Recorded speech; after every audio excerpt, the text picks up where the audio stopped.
Hello, folks. Welcome out to CarShield Field and Youth Baseball Midwest's Showcase. We have a triple header today for you, starting with the Warrenton Warriors taking on the Valley Park Hawks.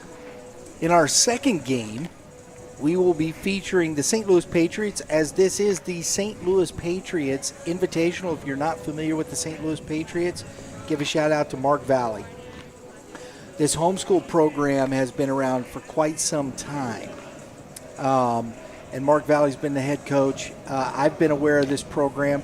They've won, I think, 2 or 3 World Series, homeschool World Series, which is played, I believe, in Florida or South Carolina over there. Been a solid program for many years. They got a young man going to Illinois, Haverly Cox. And this is their invitational, so we want to say thank you to Mark Valley inviting us out. Appreciate it very much. If you're a member of the club, go check it out. We did a coach's preview, talked about the team, and we're looking forward to seeing them play today. So St. Louis Patriots will be taking on the Central High School from Park Hills, Missouri, the Rebels, and then the nightcap for today, we will have Pattonville. Mitch is kind of old stomping grounds with Rittner and all those guys, taking on the Kirkwood Pioneers. So I think we got a pretty fun day of baseball, and I'm going to welcome in my cohort for today, Mr. Mitch Thomas. Thank you for having me, sir. I'm excited about this. Yeah, right? Normally mid-March games, we're bundled up, and today wind's blowing out, and it's going to be about 80 or so. Already saw a home run this morning in the first game. Yeah? Yeah, there's 5 games today. We did 3. So, young man from West County hit a 2-run bomb already today. Let's go. It was when I got here, I watched that last game of the Montgomery County game, and I shouldn't say West County. I'm sorry, Montgomery County. My apologies to the folks in Montgomery County. Yeah, that's about 45 minutes west of here. But just in general, being able to play at a park like this and then kind of hit one out, it's got to feel good. And there's been a couple baseballs pieced when I got in, so I'm excited to see how Warrenton bounces back from yesterday's game, and it's the first time I've seen Valley Park. Yeah, me too. Met the coach, Menley. I think I'm saying that correctly. I'm going to make sure. Talked to him, spoke to him earlier today. And I know I'm going to kick myself in the hind end if I don't get this correct, Mitch. So should have wrote it down. I usually ask people 3 times, and then try and say it 3 times to get it correct. But I don't always do that. So before I butcher somebody's name, I always like to make sure I get it correct. I say it, and we do the right things here. They're Valley Park, and the head coach from Valley Park, Mike Menley. Boom, baby. Okay, I did. It worked. See, worked. But Valley Park, man, this one's going to be interesting. As Mitch said, we have not seen much of this team, so we're getting to see this here, but they're led by a couple of juniors in Miles St. Clair and Matthew Bell, who's already committed to Southern Illinois Edwardsville. And then there's also the younger brother of Will Geary, who was there last year, and he's starting as a freshman at Lindenwood. But Luke Geary, we're going to see him on the mound today. So I'm excited to see this Valley Park team. Yeah, freshman. Here you go, buddy. Right? Welcome. Here's the rock. Yeah. let's put you up against a team that's typically in their class a top dog, and so welcome to the league. Yeah, and Valley Park, they're just been a very good Class 3 school. I think they're going to be right in the mix again this year. So I'm looking forward to this. We're very familiar, this Warrenton Warriors team, part of the GAC North. What do you see out of this group this year? Looking at yesterday's, it's just because you see a score, you don't know how that game's played. But yesterday they lost to Kirkwood, which I think Kirkwood's an underrated group. 8-0, and it's like holy smokes, you see that score, and as a game changer score, you go, what happened, and then you ask those details, and it could have been first game jitters, how they prepared this offseason. That score was a little shocking to me because I didn't think that was going to be a game that they would struggle in. I have a little different view, and even talking with Coach Burley before this, they're young, they have talent, they have skill level across the board. But as you know as well as I do, this is a Class 5 school. You start putting freshmen, sophomores on the field, that could get away from you. Their pitching is there with Martin and Kirkpatrick. They're juniors. So I think this will be a much different team at the end of the season than they are at the beginning of the season. Yeah, and I think that's been a common theme as we've talked through some of the high school rankings and things like that. And you can find that on our Y.B.M club. So make sure you go over there and you see how we look and view our high school athletes here. But as they're young, we've seen it. We talked the other day on I think it was Wednesday or whatever. We were chatting it up, and Coach Press McGee, Box Live. Yeah, Press Box, and Coach McGee was like, some of these teams might start off a little slow. Their schedules are brutal, but they have a lot of young people that have to get over that first couple weeks jitters, and so maybe that is it for Warrenton. Speaking of Coach McGee, his Willard Tigers got off on the good foot last night. We were at Willard last night in Willard, Missouri. 11-3, they beat Marshfield, and that's a good Marshfield. Don't sleep on Marshfield. That's fine. It just had an inning get away from them early in the season, but I'll tell you what, they had 3 sophomores at the bottom of that lineup that did some damage. For Willard? For Willard. Evan Arnold, Kyler Adams, and Easton Red. Those guys hit 500 at the bottom of the lineup. Drove in, I think, 5 runs. Scored 3 doubles, singles. They each had 2 hits, Mitch. When you get that kind of production, if those are sophomores producing like that for you, woohoo, baby. He kind of brought that up a little bit on the press box. He didn't talk too much about his own team. Sure. I think naturally because it's his group, and I guess don't toot your own horn too kind much, of thing. Right? He had talked about that youth a little bit, just briefly in his comments, and he thought that's where he needs to have his team at. If at the bottom of the lineup, those young kids can do their job, and clearly they did that yesterday. So. Absolutely. And Levi Hilton, it was so funny, man. You get that his opening day, he was amped because he comes out and.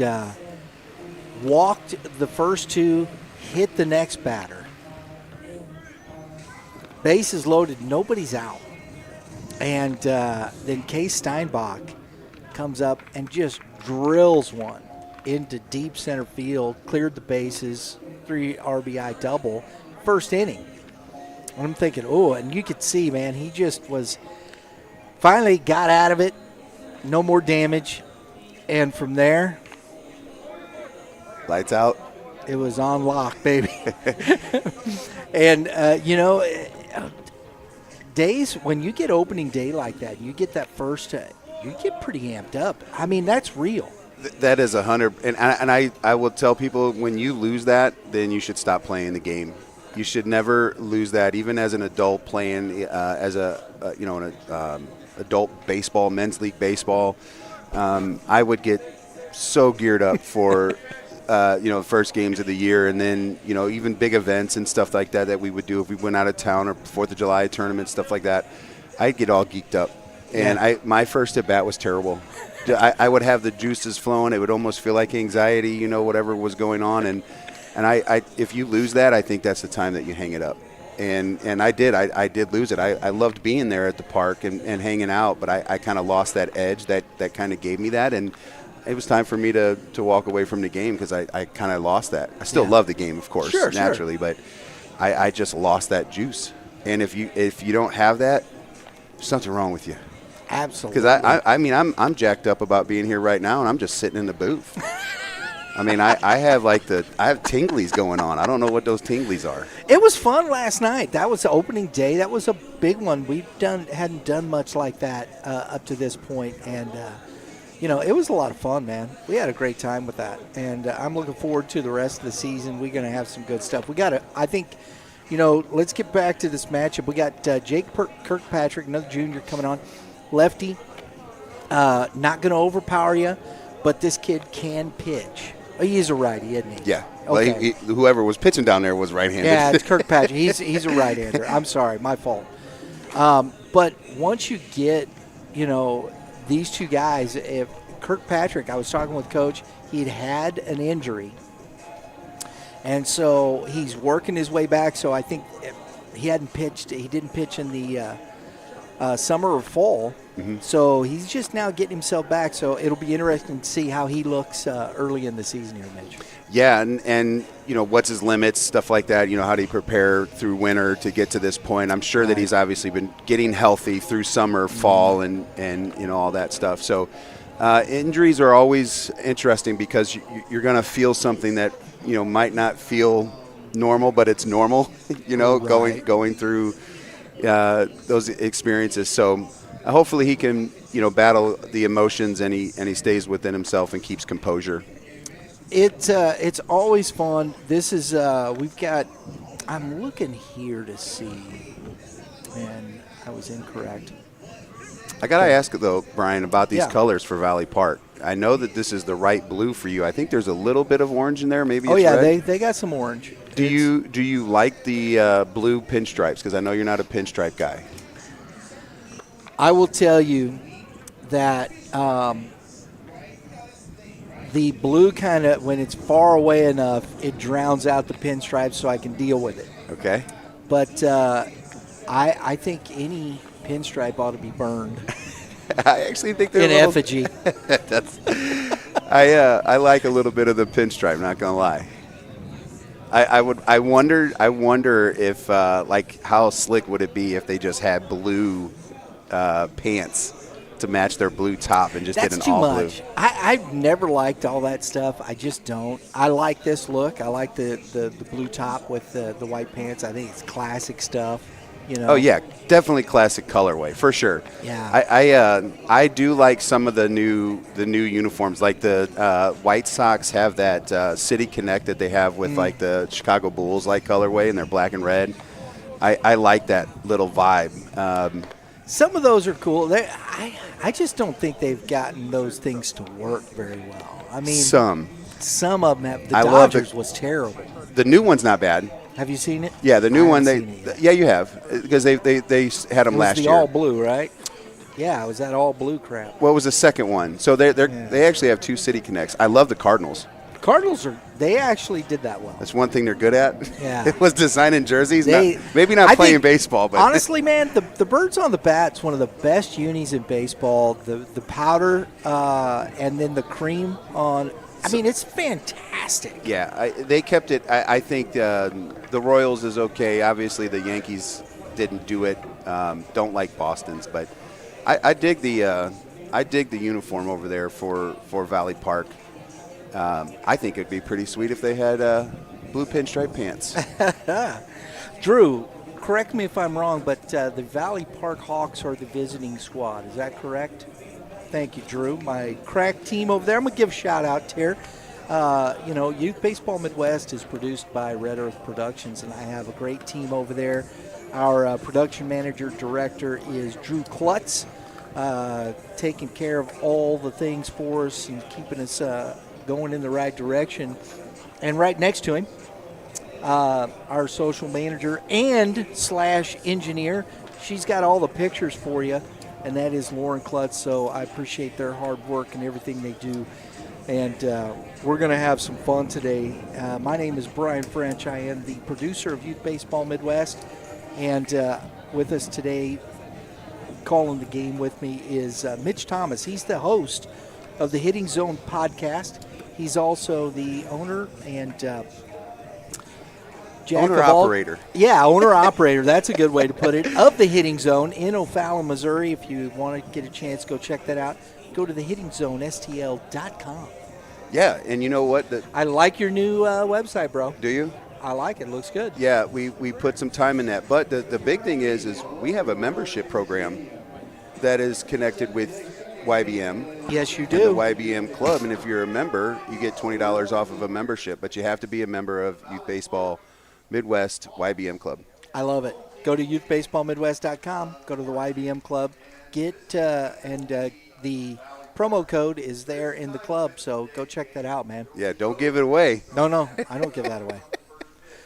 So let's get some starting lineups here. First for Valley Park, leading off will be number 11, the pitcher, Luke Geary.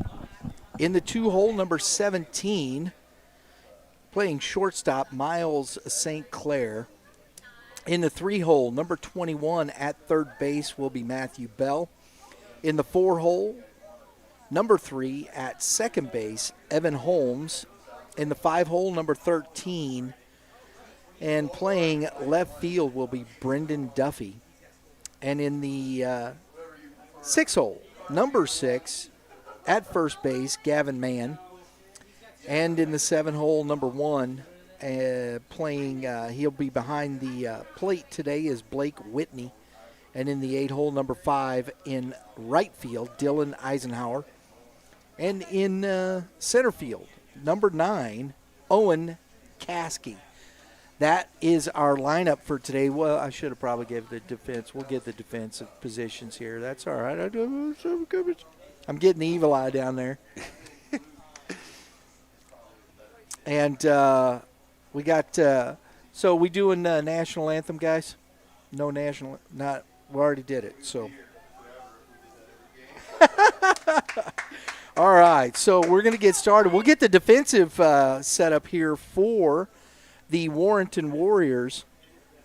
On the mound, the aforementioned Jake Kirkpatrick with his battery mate is Riley McGee. At first base, Tate Alger. At second base is Keegan Lemkel. At shortstop, Easton Holt. And at third base is Rick Stanley. In center field, Carter Martin, and he is flanked in left field by Mason Haas, and in right field we have Cale Lemkel. The Lemkel brothers, man, that's a name we've been watching, and the Holt brothers. Mm-hmm. They've been around that program for quite some time, so it'll be interesting. Young group here, Mitch. I think defensively, if Kirkpatrick's in the strike zone, they get the ground balls. They need that kind of start. Yeah, you got the middles of the field that is going to be pretty talented, and I guess a familiar name in Haas. Is that the little brother? Uh-huh. I would assume. I would make that assumption. I think so. I feel pretty confident in that. So you know that there's still talent, and like you said earlier when we were off air here, young team. Yep, just young. Just young. Got some. We're going to be keeping up on some scores. Got some games started already with the Lee Summit West, Grain Valley, the Eagles starting off here. Poplar Bluff is already up 6-1 on Park Hill South. How about that? Okay. And then, of course, Lafayette, the Lancers, taking on Webster Groves. That game just started as well. So we'll keep you up to date on some scores throughout the state and have some fun today, man. Let's do baseball. Let's do baseball. Oh, you're going to leave me hanging, bro. Oh, I didn't see you. I was watching them too. You were watching. Yeah. Hey, I want to give a little shout-out to a Valley Park coach in there. You don't see this often, but there's a female coach in there. I think that's awesome for the game. I saw that. Yeah, I think that's awesome for the game, and she seems like she's got a lot of respect in that dugout over there because I've been kind of watching them interact. It's pretty cool. All right, first pitch, 11:39, and it is ball one to Geary. You know, it's so used to seeing, gosh, Austin Haas was a fixture behind the plate for this Warrenton squad. Yeah, that's a big loss for Warrenton because just the way that he commanded the strike, the plate, and as a catcher, and then how he leadoff hitter with speed. Yeah. 2 balls, 1 strike, and I think because I think he started as a sophomore, didn't he? He may have gotten time as a freshman. I mean, I've been watching him for 4 years, and I maybe that freshman year he was probably more JV than varsity, but at the end of the year probably got that call up and got that experience. I know everyday starter since sophomore. And that is a good piece of hitting. Didn't do too much with it, right back up the middle, and a leadoff single for Geary. Nice, easy little swing.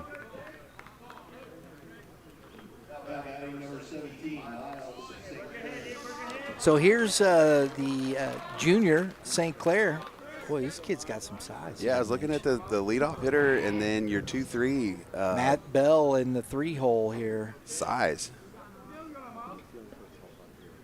Well, this is the young man on deck who's headed to SIUE. Oh, he pops it up. Way foul. It's going to get it out of the park, I think. For strike 1.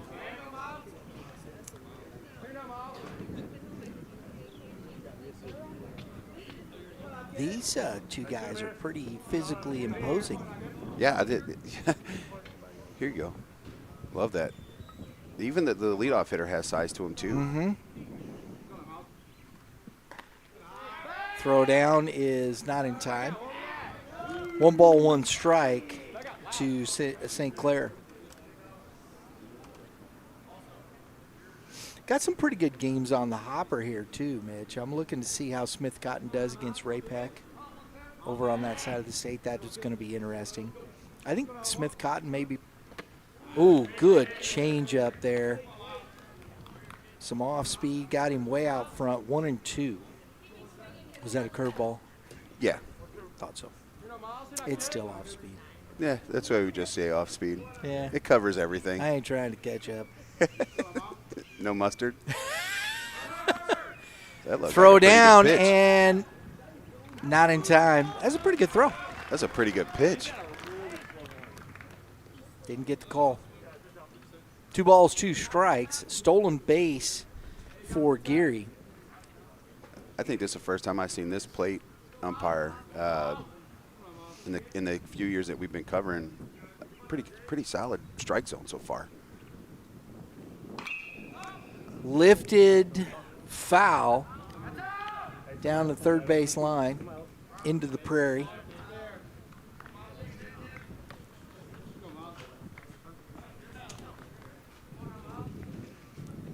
I think they're going out there to talk about it, make sure that they're on the same page on signs and not stealing it. Don't throw the meatball. That's it. He barely. I mean, he just kind of got fooled a little bit out in front. Kind of gave a half effort. Look at that flag, bro. Oh yeah. You get it up in the jet stream. He's gonna hit that Gateway Fiber sign.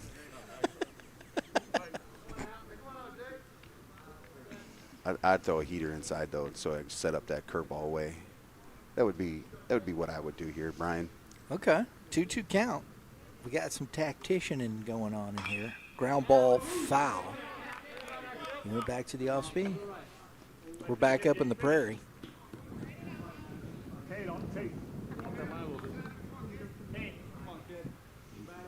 They've done some different things. I will say, though, I did enjoy the old-time scoreboard they used to have up here. Mm-hmm.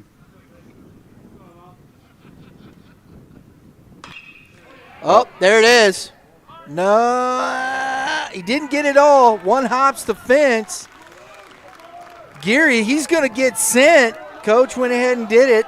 Ooh. Oh! That was a tough slide, young man. I hope he's okay. Yeah. Kind of face planted that one. Kinda. Scorpion, get over here. Finish him.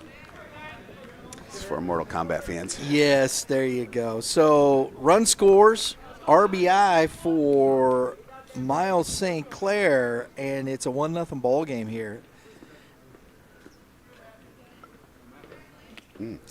Big swing and a miss from Bell.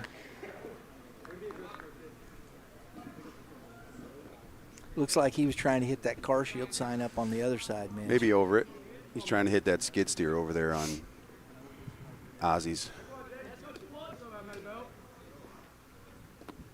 went back to it. One ball. I did see a couple of college guys hit it over that wall. Oh, yeah. Many moons ago, we were here as a men's playing men's ball for the Rascals when they were the Rascals, and we were actually winning that ball game late, and so it was like a spring training game for them. Yeah. And the strike zone got real small, and so we had to pretty much, throw it right down the middle of the plate. And I'm pretty sure a kid hit the trees with wood. We had to swing wood because we had to match what they were doing. But we were beating them 3-1, like in the 8th inning, and then they ended up beating us like 9-3. And we had our best pitchers on the mound to end the game. I mean, guys that threw upper 8s, low 9s, guys that play professionally, and man, I'm telling you, probably 20 feet over the CarShield sign. Jeez. Oh, that's a good curveball, Mitch. 2 balls, 2 strikes. I know I see you're rocking the Missouri Western hat today. Yeah, that's where I went out of high school, and Adam Tritz, shout out to him for bringing me back a hat as he went up there. He supports the big alumni stuff up there, and I played with Adam. Ground ball sharply, second baseman up. That's Lamcool. Woo! Nice job over there by Alger.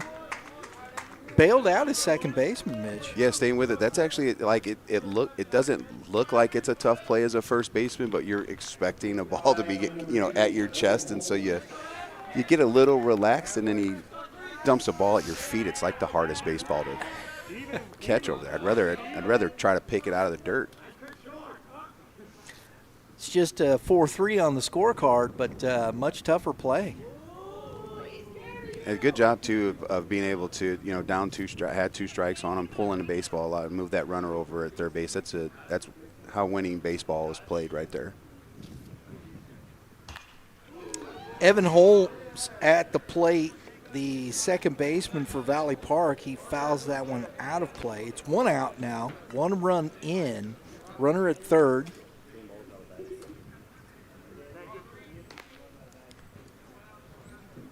Grab some baseballs. It's always fun chasing the baseballs here comparatively. Good curveball. He's really relying on that off speed early. That's tough to see this early in the season. That's your go-to pitch. I don't think he has a real feel for his heater right now. No. He's always been good with that curveball, though. It definitely does its thing.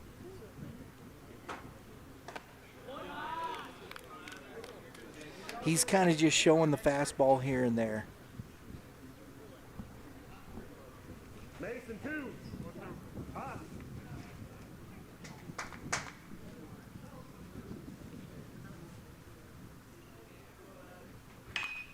Hung that one.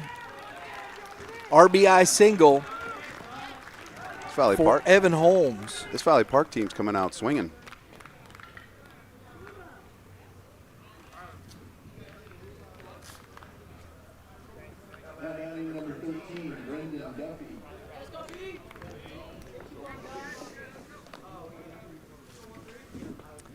So 2-run lead now for Valley Park. The Hawks have Brendan Duffy at the plate. Still 1 out.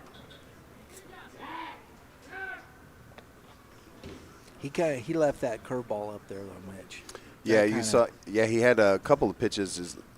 His last couple curveballs have been up. Mm-hmm. That's a good fastball right there. Now we can mix in those other pitches. As 2 and 3 is change up his curveball. Ground ball to the shortstop and out at 2. Not enough to get 1. Where's my catchers? He's watching the play, Mitch. Yep. Did you hear his coach? You need to be over there. Yep. You just have to read the play. Obviously, you get the first out. You're kind of migrating that way. You don't have to dead sprint that, right? But you need to kind of Cadillac it kind of halfway. Once you see the out is made at second base, then you bust it if you have to. You know what I mean? To get behind behind first base because you don't have to worry about anybody scoring. No. 2 outs now. And runner at first on the fielder's choice, we have Gavin Mann at the plate. If he can get this third out, get his team back in with just the 2 runs, Mitch, that'd be pretty good. I would say you could walk away with that with a little bit of a victory. Yeah. Maybe not feeling his fastball early on. You could see that he's a little bit frustrated. And how's he going to recover from that? I think that's important. If he can start locating his fastball a little bit more, I think it'd be just fine through that, because that curveball works, and if you can't just sit on it, that's huge.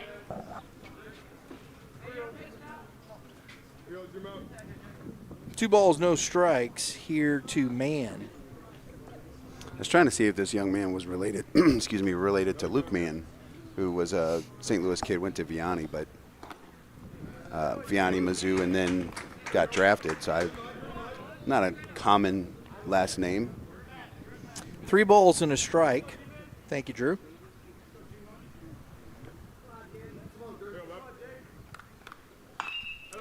Shot down the line and into the prairie for strike number 2. Full count. Run will be off on the pitch. Catcher on deck. It's nice to see a little bit of green grass. It is. And grass. I mean, I like the turf. I do. Don't get me wrong. But some green grass is nice.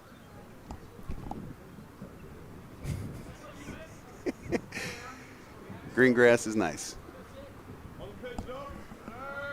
Oh, there you go. Big swing and a miss. Good fastball right there. Gets him out of the inning.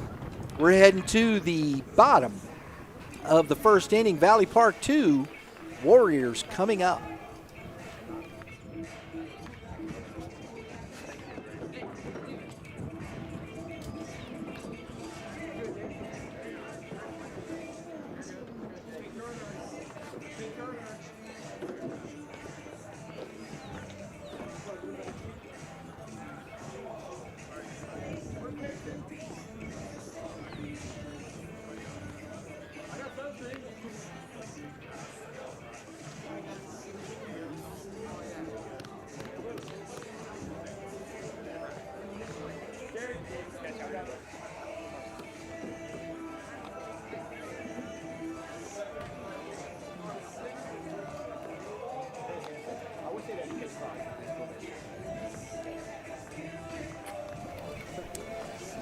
Folks, this afternoon or this morning, it's afternoon, one of the two. This game's presented by Prime Sports Midwest, the official gear provider of Youth Baseball Midwest. Your favorite destination for all things baseball, whether you're looking for the latest gear, the right fit, or trusted advice, Prime Sports is where players and families go to get game ready. Right, Mitch? That's what we do. Absolutely. We use their team store opportunities for spirit wear. Ooh. And we definitely support them because they were in St. Charles County and they're dealing with some stuff. So, we like to do a little online shopping with Prime Sports.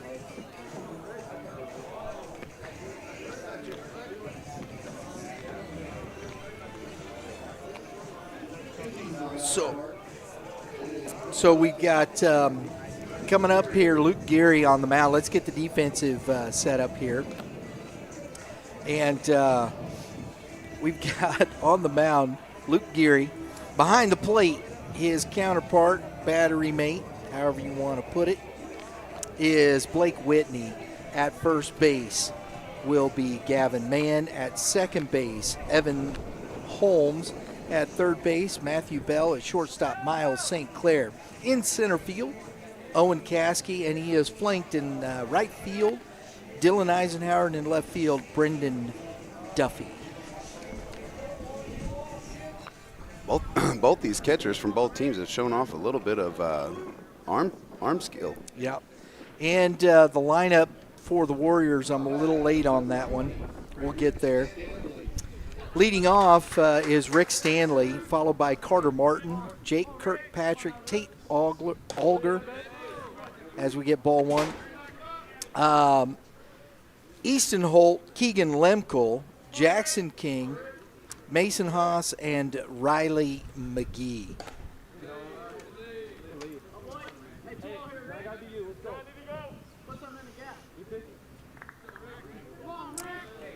Two and 0. 2 balls, no strikes to Stanley.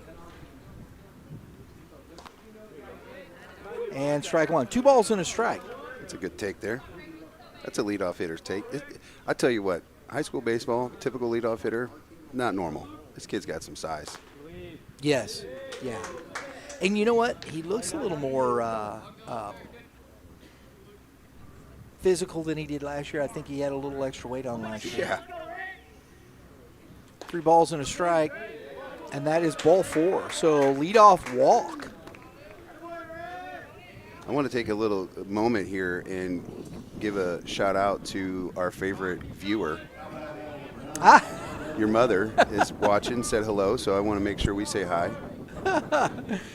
I feel like we're family, so absolutely. Hello, Mrs. French. I actually called her on the way home from Willard last night to make sure I get the feedback, see how we did. She'll be brutally honest and tell me exactly if it was good or not. And so I always do that. Appreciate the feedback, Mom. Good move.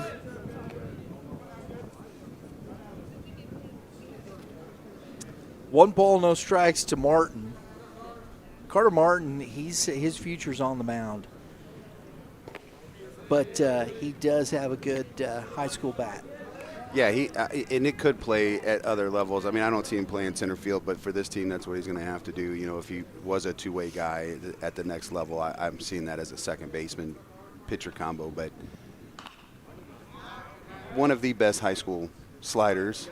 Oh yeah. I talk highly of this young man and his ability to pitch. 2 balls, 1 strike to Martin. I think he's an absolute dog on the mound.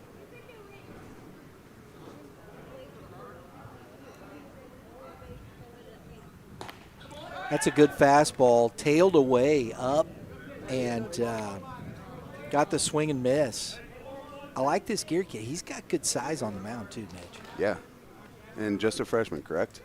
I got to look that up. Sophomore. Thank you, guys. What's up there, Mr. Valley? Good. Good to see you. Luke Valley in the house, right? Yeah.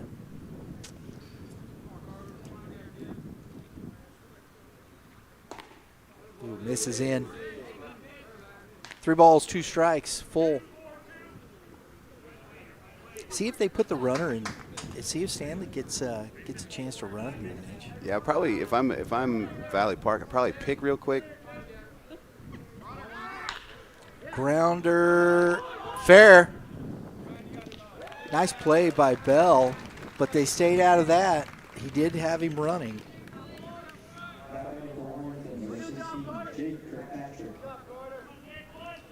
So Martin grounds out to the third baseman. The runner's at second. Chance for an RBI here for Kirkpatrick. Help himself out. Martin gave him a little advice there. Yeah, I love to see that, right? Just that leadership ability right there. Just come and say, hey, this is what I saw. Strike 1. I think he wants that one back. So it was, why didn't I swing? And that that's is going to be dropped foul. Woo, that was close. That was a nice effort by the first baseman there, man. Yeah, I thought he had no shot, to be honest with you. That ball got pushed back with that wind kind of pushing towards center field. It had a chance to get fair. I thought it was going to be way foul. When you hit a ball that high, though, it typically does come back to the field. We've seen that last year, if you remember, all the balls that were hit high down the left field line that would come all the way back. Yeah, absolutely. Little check swing, stays alive. Struck the ball girl. Just kidding. Maybe the concession workers. I don't know. And There is no concessions. Yeah, not behind us. Not behind us. Ticket counter. Yeah, it's probably on the road in the parking lot. Might have went through the gate.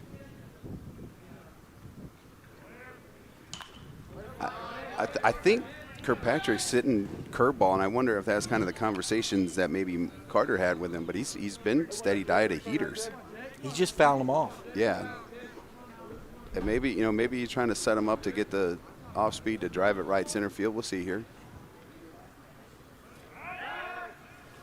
Ooh. It's close. Is that close, Brian? No. No. Ooh, lost that one. As a typical 3-hitter, I probably wear that as if I'm on the mound. I'm probably getting out of the way. Yeah, because, 2 strikes on me. I'm trying to hey, he's going to put me on base here, but I'm not going to get drilled. He's coming back. Remember, we talked about from injury, so I don't want to be hurt. yeah, he's got a Shallow center on the run. Not going to get there. Heads up by Stanley. Good base running right there to get to third base.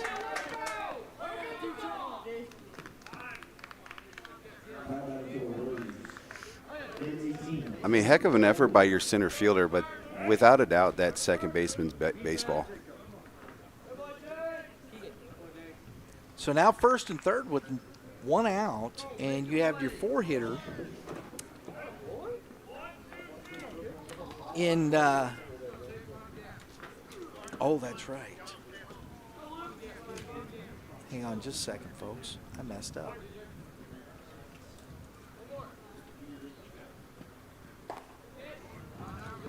He's definitely found strike one. Yeah, he's definitely found his heater right now. He's controlled his emotions just a little bit and been able to find that fastball.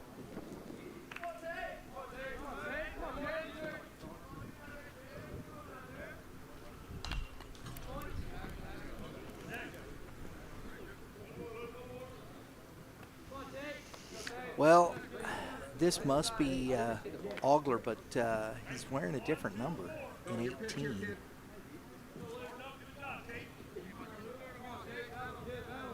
I think they said Caden. Maybe I heard him saying something on. Because that's what I don't have on the roster here, so I'm not quite sure. But he strikes out for out number 2.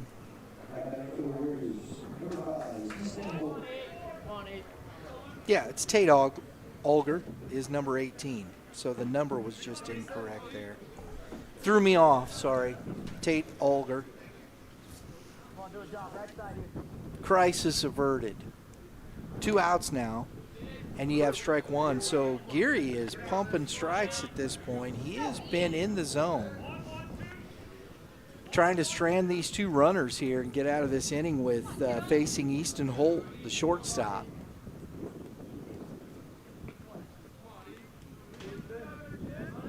Runner goes, oh, and a great job. Third base, what are we doing? Get the ball in play, put the runners in motion, and you got an RBI single from Easton Holt.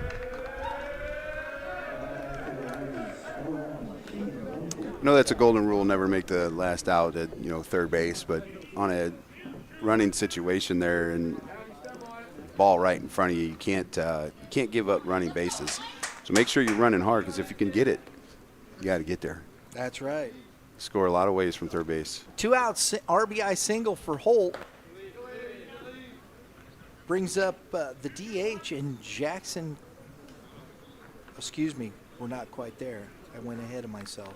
We're at Keegan Lemkel, second baseman. And that is popped into shallow right field. Second baseman, nice play over there by Evan Holmes to end the inning. They strand a pair, they get one. We head to top of the second, 2-1, Hawks.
All right, folks.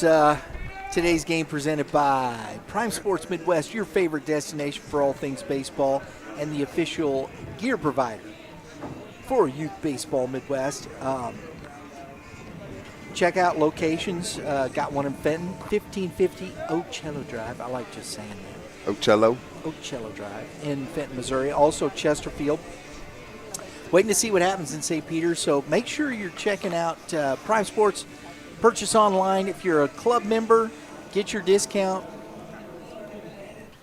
Prime Sports Midwest. Leading off here, the top of the second inning for the Hawks will be Blake Whitney, followed by Dylan Eisenhower and Owen Casey. 7, 8, 9, Mitch. This is where you want to see some production. Yeah, at least just be scrappy and make them, make them work so that you can get that top half of the lineup up. Grounder, first pitch, and that is fair and out. Nice play by the first baseman, Algard. One pitch, one out. That's kind of what you were saying you didn't really necessarily want to do.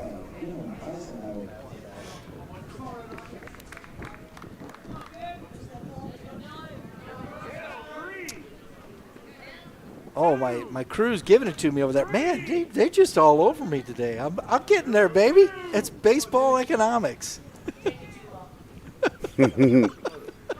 Gotta love the economics of baseball.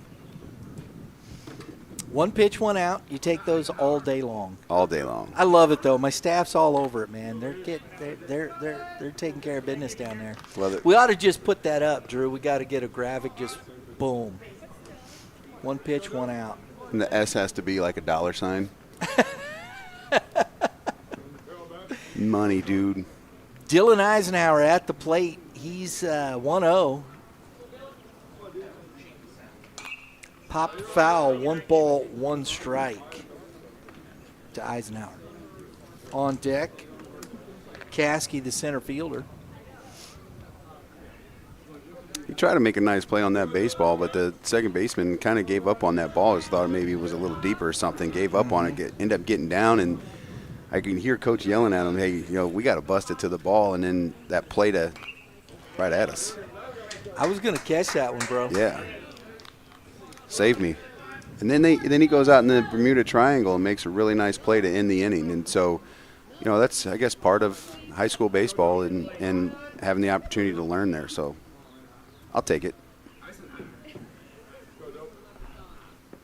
1 ball, 2 strikes. Long look for Kirkpatrick. Yep. Ooh. Oof. Well, that was close. I'll tell you what, the umpire, I know that's just early. We're only in the top of 2, but I will say that he is locked in already with those eyeballs as an umpire. I feel like it's a pretty good tight zone. Oh, yeah. He's doing well. Off the hands. Left field catch made out there by Mason Hoss for out number 2. So a little better inning here for Kirkpatrick. This is where Kirkpatrick's got to make that. You want to get these guys out. Yeah. You want to go 1, 2, 3. Yep. Because that top of the order looks pretty tough. Yeah, if I'm not going to throw some cookies here so he can get on base, but having your leadoff hitter come up maybe with 2 outs is not necessarily a bad thing, because it's hard to score with 2 outs. But at this point you can't give away opportunities because your team came back, scratched a run, so you could say let's win this half inning, and you're back in the ball game, tie ball game. So he's got to continue the stay on the heater to attack here.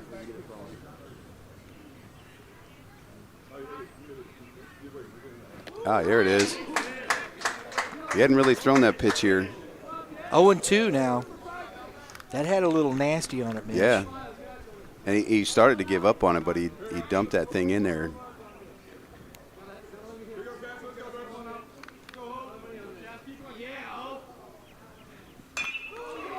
Right back to Kirkpatrick. Kirkpatrick. Better get there.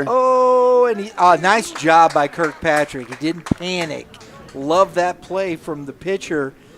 And That ends the inning. So a 1-2-3 for Kirkpatrick. We head to the bottom of the second, 2-1 Hawks.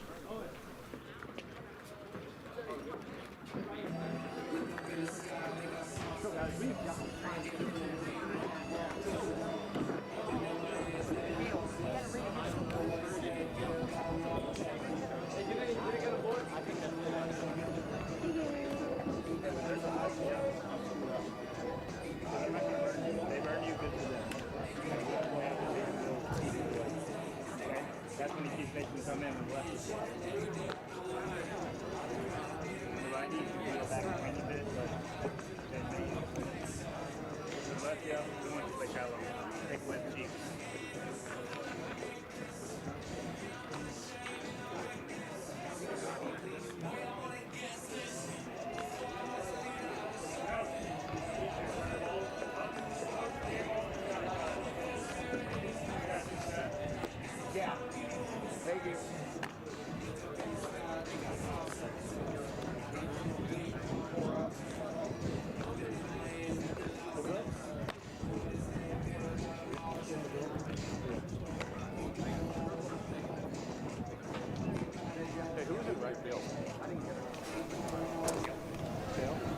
All right, folks.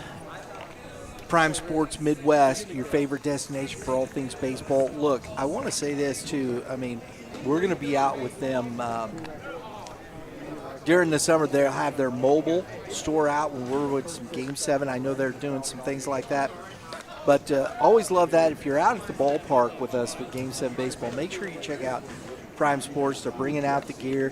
It's always a great place if you need to replace some batting gloves because you got the hole. If you get the bat tape doesn't work anymore, you can get a retape real quick. I even saw. Never mind, I'm not going to do that. But it's there. It's there, and you can have it in your hands. Prime Sports Mobile Store during the summer. Specific locations only, but we'll keep you posted on that. Check out Prime Sports. Ooh, hit by pitch, leading off. Check out primesportsmw.com. Jackson King, the DH, gets the HBP. And the leadoff is on. If you're Warrenton right here, you got to play a little bit of small baseball, get him in scoring position, try to scratch that run here with the way that Kirkpatrick came out of that inning, and tie it up. There it is, squares. Ball one. Threw that up and away. It's my favorite play in baseball, Brian. Lefty hitter, bunt situation. I want to run and bunt, not bunt and run and bunt, and see if I can't get that third baseman to. Oh. And a little bit of lack of communication, because if I can get him running and the shortstop covers and the third baseman's charging, I put that bunt down. Nobody's at third base. It's a foot race. I can go first to third on a bunt. It's my favorite thing to try to take advantage of with a lefty hitter up. I love it. Just because it's easier for us to bunt that way, right? So, to go bunt the opposite direction. So, for me, I'm like, I'm all in on this run and bunt.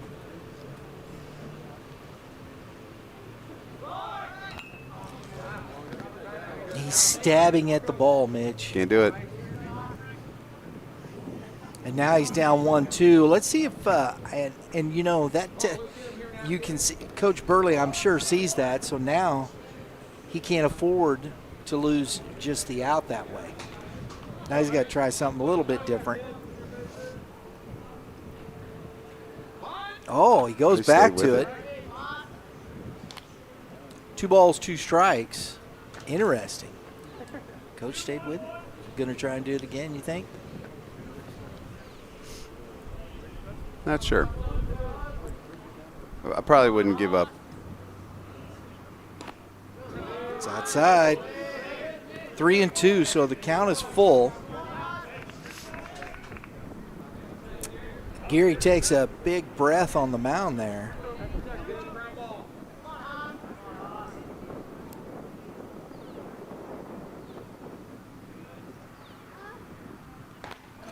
Swing and a miss. Good pitch.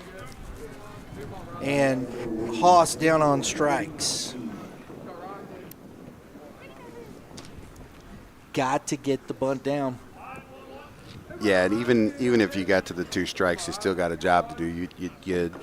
I try to encourage young people. A large percentage of this game is played hitting backside up the middle.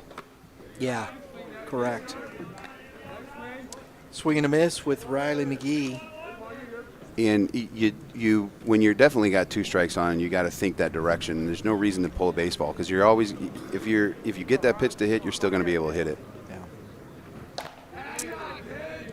1 ball, 1 strike to McGee, the catcher for this squad.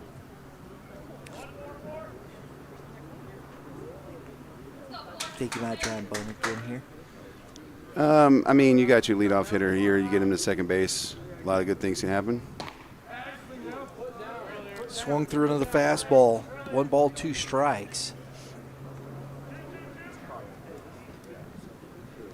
I just like to use. We'll use your baseball economics here, Brian. And you think about the best in the world that hit homers. A guy like Judge, might hit 30, 50 homers somewhere in between there. Foul straight back, and you got a guy that has 600, 700 plate appearances in a year, and he hits 40 homers. Right. That's 1 in 20. I know that's a little less than that, but let's just say it's 1 in 20. So think about that percentage of the game. It's not good. No, and so if you want to have competitive at bats, you got to think the middle of the field backside a large percentage of the time. 2 balls and 2 strikes, and right here, you definitely got to really sit there and just try and be quick to the ball right here. Yeah, and I'm not saying that you still can't hit it out with 2 strikes, things like that. I'm not telling you that you even have to cut your swing down. I'm just saying you need to look middle of the field because that's going to keep your hands inside the baseball.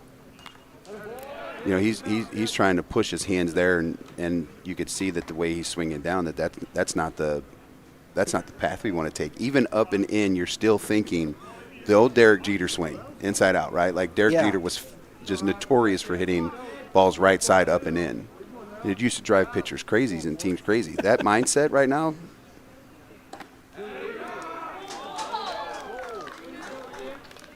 Yeah, maybe he likes it up and away.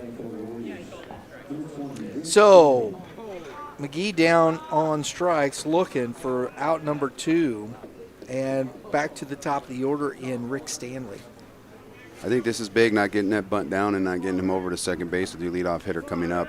It takes 2 hits now to score a run if he's not going to steal. So after the hit by pitch, Geary comes back and strikes out the next 2. First ball in the dirt to Stanley for ball 1.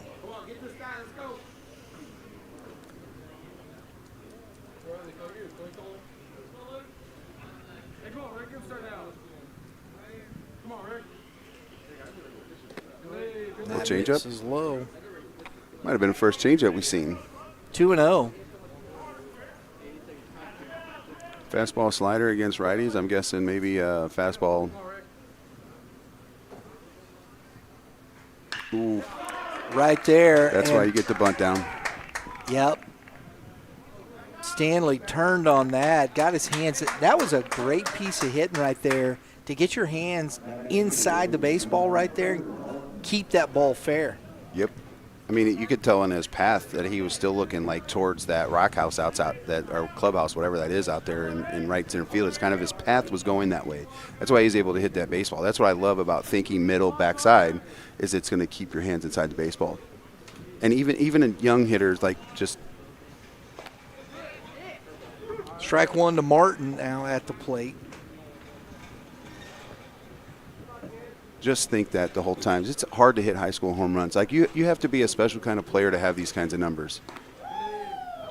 That's 1-1, and that's what you said. Physically can't. There are very few kids. Even cut down your swing maybe a little bit. How do you do that? And learning how to do that. You get down in counts and just trying to see the baseball. We're infatuated with the homer, right? Everybody loves it. Absolutely. And don't get me wrong, I love hitting them. Chicks dig They do. the long ball. Yeah. We know it. Ask Glavin and Maddox. I could see him right now giving the old forearm, in that commercial. 2 balls, 2 strikes. I think that was Heather Locklear, right? Wasn't that Heather Locklear in there with Martin McGuire and them guys? I think that's who it was in that commercial. It's maybe way before your time, Drew. Another big hack Just a for little. Martin. He's putting together a couple of big swings here, Mitch. Yeah, this is the thing that I'm like. He's going to flip that curveball up here, I'm assuming, because he's throwing 2 heaters, and he's been throwing a lot of curveballs to Martin. He's going upstairs. Fastball. Another heater. Tried to beat him upstairs. I think it was probably a little too much. Plate. Yep.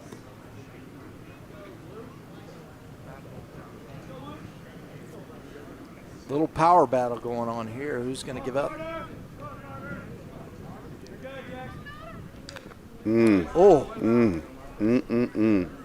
Chase that. Well, here's the thing. It's like I'm always okay if you're going to put a swing on a ball, right? But the swing has to match what you're trying to do there. Why is he trying to pull it? Yeah. You know, he should be thinking right side anyways. Look at the gap that's over there. The ball's up and away. You can piece that baseball that direction. Another one. Is there going to be room? No, it's into the Save 'em. dugout. Good hustle by the 3 Valley Park Hawks there. This is quite a battle. And, you know, here's the other thing, too. Gary's thrown a lot of pitches in this inning now. Yeah, he's probably on his way to being done. I'm assuming. I mean, I don't know what these kids' pitch counts are, but I would imagine they're going to try to control them 50 to 60. Right? I hope so. How about that? I hope.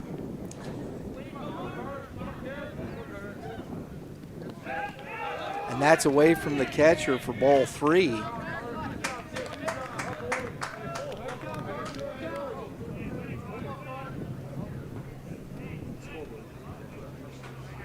This is the part of the game that I love. 3-2, you have a base open. You know, as a hitter, what are you thinking here? You know, you typically think fastball here. And, you know, to me, as a pitcher and a battery, I want to throw another curveball. I don't mind putting him on if he's one of your better hitters. That's a good pitch, too. That's a ball, but good pitch. And Martin was pretty confident about that. He was dropping stuff off. Oh, yeah. I mean, it was on the – I think it was on the white of the batter's box. But that's the thing that, you know, I like to teach my young players in situations. You don't have to pitch so cookie cutter. It doesn't have to be a certain sequence. And with the base open, I know you have your 3-hole hitter up, but his last at-bat didn't prove anything to me. And Kirkpatrick can help himself here as the starting pitcher, and he checks his swing, called a strike. Big spot here for Gary and Kirkpatrick. Fouled, and he's quick. 0-2, Mitch. Yeah, he got early on Martin too, and tried to get a little too cute and couldn't finish him off here. But this is the thing about baseball. It's like if you watched Kirkpatrick's last at bat, it didn't show any intensity in his swing. I just noticed who the home plate umpire is. Who is it? That's oh gosh, his head just. Oh yeah, it is. St. Charles West. Yep. Yeah. Shortstop. Swing and a miss for strike 3. Carson Quinn. Carson Quinn, thank you. Yes. What's up, Carson? He ain't gonna give us nothing. He's being professional. He's That's still the way in you good roll. shape. He is, man. Hey, we had to. That's a big strikeout. Oh, dude, we messed that up. I'm sorry. That's a big K for Gary. Bases loaded, 2 outs, and Kirkpatrick's down. We head to the top of the 3rd inning. 2-1 Hawks.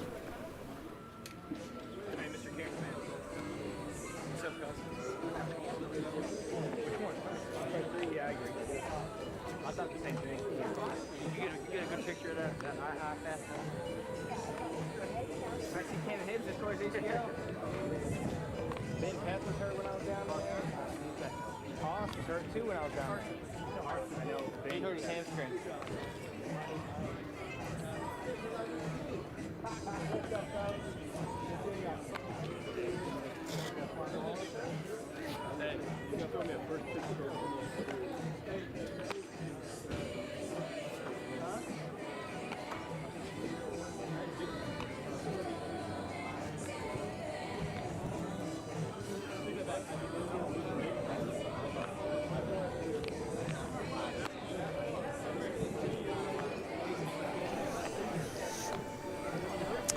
All right, folks.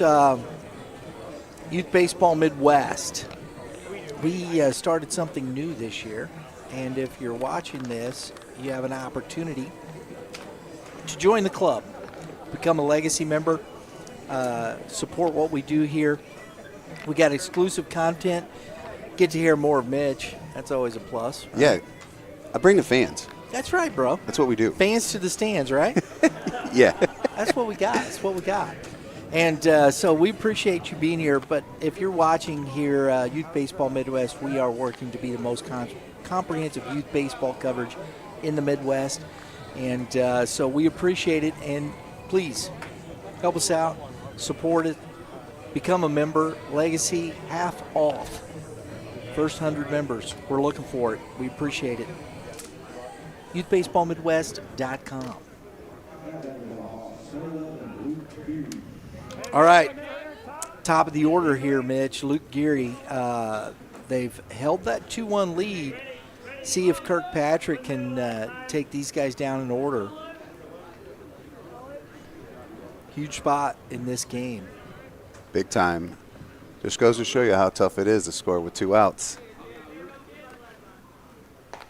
Absolutely.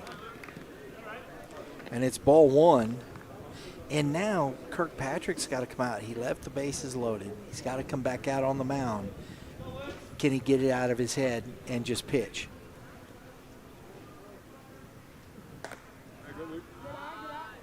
Two balls, no strikes.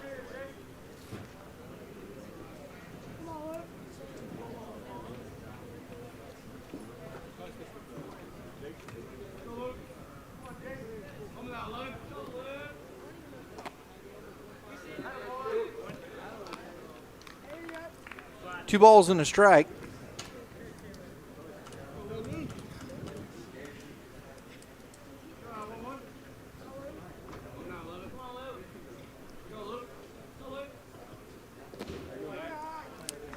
Three one. He talks about it right here. This is a big pitch. If I'm man right or Geary right here, I am sitting dead red, and I'm trying to hit this ball 700 feet. There it is. A little flare, didn't get it, missed the barrel, and out number 1. I'm all right with it. He took you saw it in his load and everything. He gathered up, tried to hit that thing a mile. It just didn't work. It happens.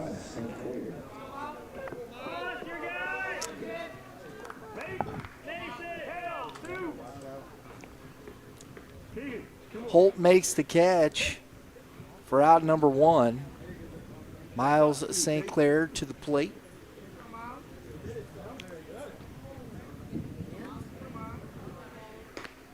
Misses outside, ball 1. Got some scores happening for you here, Mitch. Lafayette took a 5-0 lead over the Statesmen of Webster Groves. Grounded foul. Ooh. Off the brick and into fair territory, and got to get that out of fair territory. Happens over here at the old CarShield Field from time to time. From time to time. 1 ball, 1 strike to St. Clair. Man, I'll tell you, this is when's the last time we had a spring like this and we're sitting here in opening week with this kind of weather, Mitch?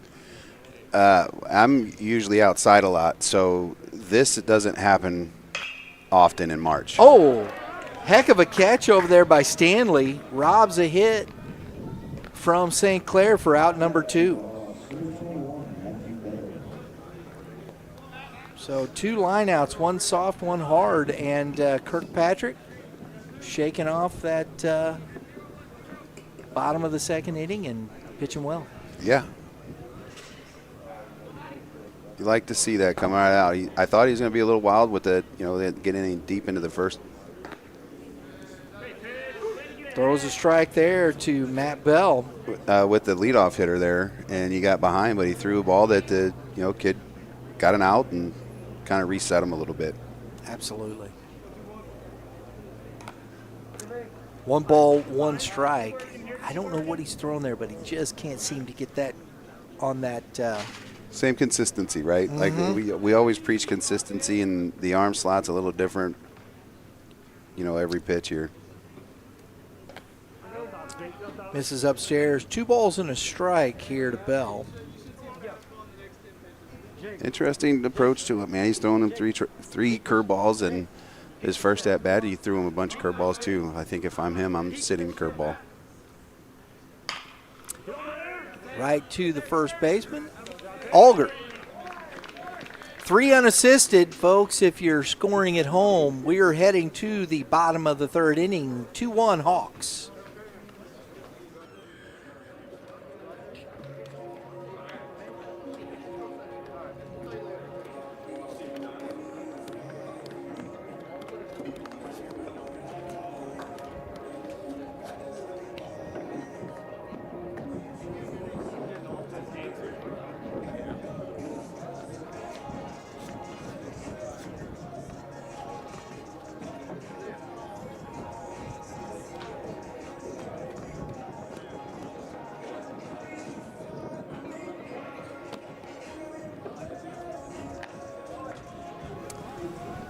Folks, we appreciate you being here today, and if you're watching, you're supporting Youth Baseball Midwest, and that's our goal, to be the most comprehensive youth baseball coverage in the Midwest. From high school to tournament play, we bring you the players, the stories, and the moments that matter.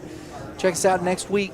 Will be Arch Madness, our opening Game 7 tournament, and next week we also got some more baseball coming up for you. We're looking forward to a heck of a season. Mitch, we got some scores around the league. Lee Summit West, Green Valley still 0-0. Mexico, the Bulldogs taking on the Hickman Cupies. It's 0-0. DeSmet and Joliet Catholic, Chicago, at 2:15 today. Cap City taking on Grandview at 3 o'clock. Smith Cotton and Raypeck at 3. The Savannah Savages. Love that, baby.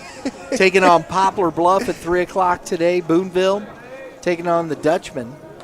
Dutchman Varsity. I'm not familiar with that. 3 p.m. Varsity Blue Jays on today. We're taking on Kearney at 3:30. We got a roster full of games. Throughout the day, we'll keep you up to speed. Luke Geary back out on the mound, and he's making quick work of the first baseman, Alger, quickly 0-2, and Alger goes down on strikes and for out number 1, and the catcher promptly chucks it into right field. Yep, that's the good morning, good afternoon, and good night.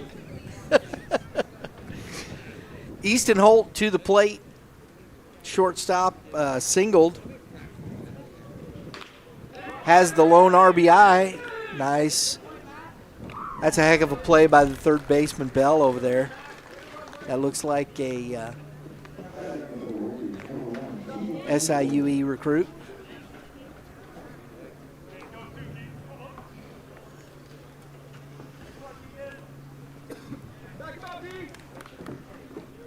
Brings up Keegan Lemkel. Popped out to the second baseman, his first at bat. And he's thinking, man, I should have took that. Yeah. Right in the shoulder. Absolutely. And that's outside. 2-0.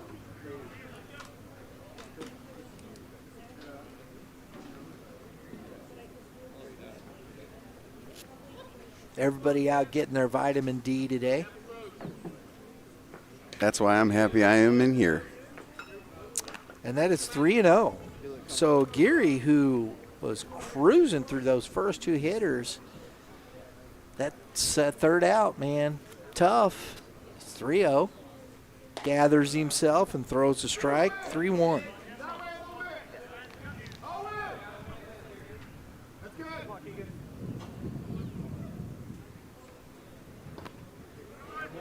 Swing and a miss. 3-2. Back in it. Here we are.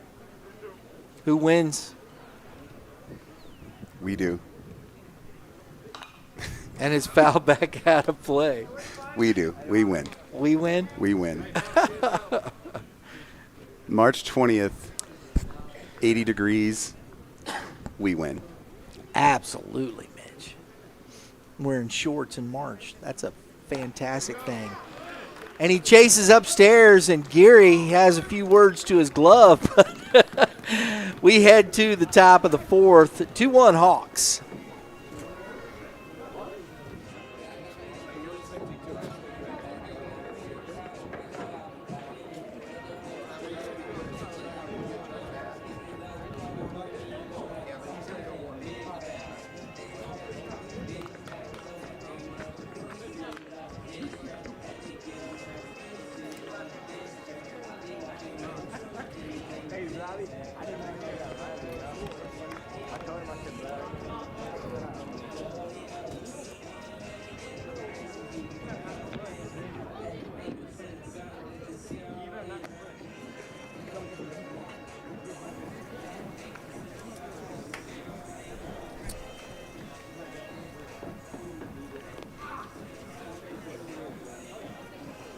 Shout out to Prime Sports Midwest, your favorite destination for all things baseball. We're going to be hopefully with Prime Sports at Arch Madness. See if they've got the van out there, the mobile store. Looking forward to it. Always fun. When we've done these, Mitch, we started this about a couple of years ago with the mobile store. It's been fun working with Prime Sports in that endeavor, and they keep coming out and doing cool things with that piece of work. I always enjoyed seeing vendors out there like Prime Sports out at the ballpark, because kids are always looking for something, and it's always the necklaces, the swag a little bit, and then the stuff that any 9U to 12U kid kind of vibes on, sliding mitts. But I must admit, I'm not the chartreuse pink and lime green kind of guy. I've been waiting for you to talk about some of the batting gloves we've seen out here today. Come on, man. Give me something that's got some real color. Crying out loud. The highlighter blues, the pinks. Give me some solid baseball colors, please. Do they even make them anymore? Jeez. When's the last time you've seen some red, man. When's the last time you've seen a solid black pair of batting gloves? Goodness mercy. Give me some navy, royal, orange, red, green. How do you know? I mean, the green, the Kelly green. I'm not talking about. And that's a nice play over there by Holt for out number one. I'm not talking about the green, like that ugly green. I'm talking about Kelly green. There you go. We got some batting gloves. The guy on deck and the guy hitting have some normal gloves. I'm pretty sure that we had red, blue, black when I was going through baseball. I don't remember having reds. That's Brendan Duffy. One pitch, Stanley up with it for out number two. So some quick work here for Kirkpatrick. I'm not even sure we had. Brings up Gavin Mann. White shoes and cleats when I played. I think all we had was black, red, and maybe another color. Well, I'm just talking about regular colors, man. The game, solid baseball colors. The game is definitely different these days. All right, enough of that. We'll come back to it later. Yeah, that's my rant for the day right there. Well, now you have the pants that are like, perfect at the knees because they have elastic. I used to have to roll mine up, tuck them into my socks so I can get the knee highs. Ooh, sharply, but I foul. I thought coach was going to make a play. He said, Nope, I'll pull that hand back. I don't blame him. Don't bust a pinky, man. Ain't no sense in all that. I did that one time. I had a young lady, big power hitter. I always thought I was good enough, had good enough hands. I still played. She had a missile at me. It was in the air. I tried to catch it. Pretty sure my little fingers in my hands broke. Never did that again. Don't do that. That's a strike. 0-2. Both pitchers came out in this fourth inning and have been money. Yeah, it looks like Valley Park's got someone warming up, so I'm assuming that Geary's day is close to being done. Everybody's monitoring pitch counts early in the season. Everybody gearing up. But it's nice that you can gear up in this weather.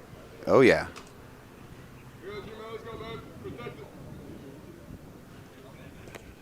Ooh. Good check swing. 2 balls, 2 strikes.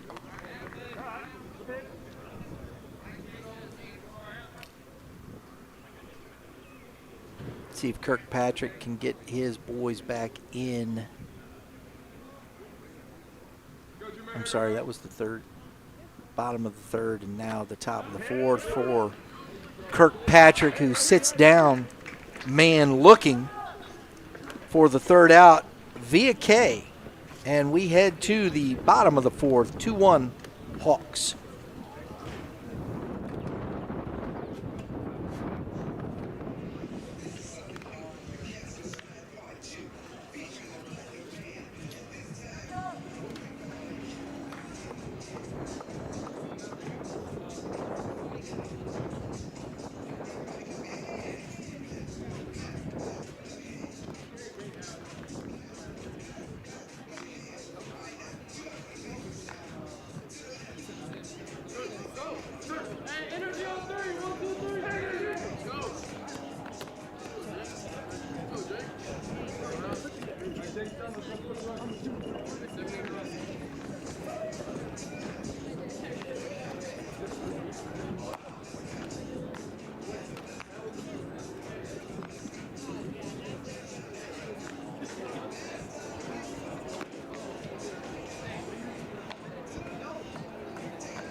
All right, folks, here we go. Bottom of the fourth inning. Warrenton down 1. It's a big spot here. It's 7-8-9. Jackson King, Mason Haas, and Riley McGee. I think Coach Manley here would like to get this fourth inning with Geary. Don't you agree, Mitch? Of course. I would. Get that lead, keep that lead. Get to the top of the order with a fresh pitcher, and that is ball 1. 1 ball, 1 strike here to Jackson King. It is now 8-0 Lancers over Webster Groves, and that is the inside corner. 1 ball, 2 strikes. We're going to be picking some players of the game here, Mitch, at the end of this. Solid baseball game so far, man. Yeah, I'm putting this right back on the pitchers. Both pitchers after the first inning, they've been pretty good since. Yep. So Geary gets the strikeout to start the inning. Brings up Mason Haas in left field today. 1 out.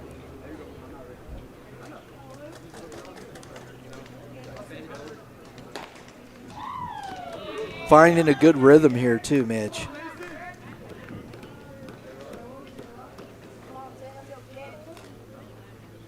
It's outside, ball 1. 1 ball, 1 strike.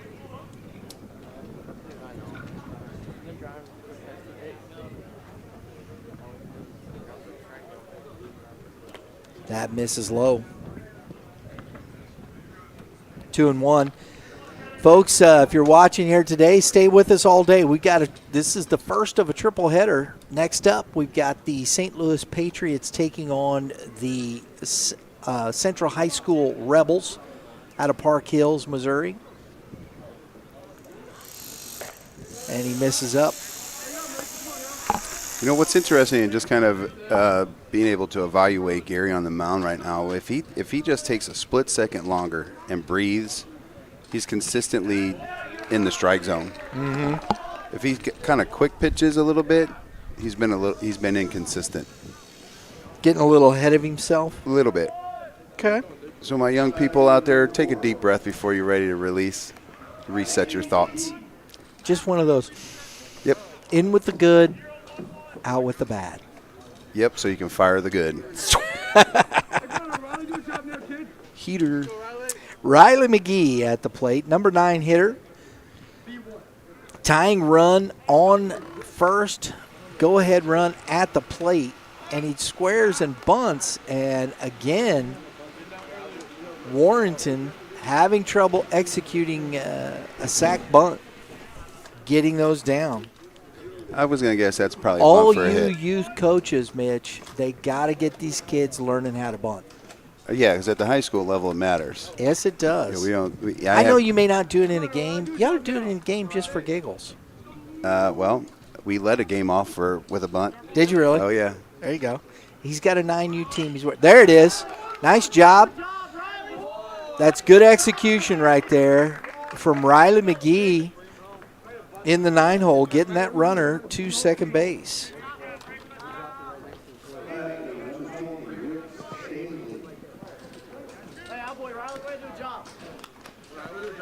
So the sac bunt works, and you've got your leadoff, who is been on base twice, once walked, hit, and scored a run. Yep. And right back up the middle, past the diving shortstop, and here we are. And Stanley is going to get to second. Good heads-up base running, and we got a tie ball game, Mitch. That's why you get your bunts down. Absolutely.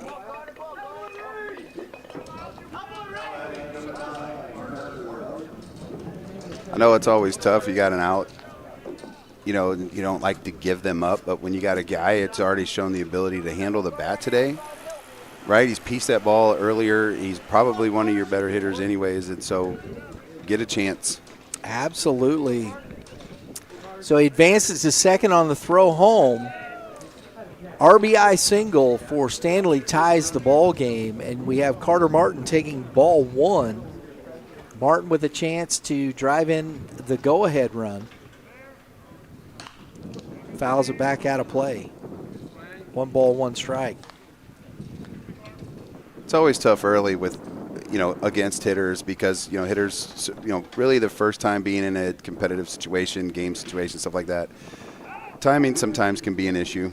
Mm-hmm. Looking for ball flight versus, your normal hitting mechanics, stuff like that. So some of these guys have been a little late that you wouldn't expect,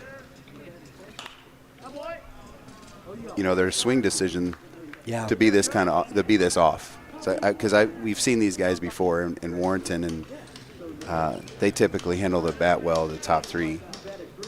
And Martin and Kirkpatrick have struggled a little bit today. 1 ball, 2 strikes. Runner goes, and that's fouled.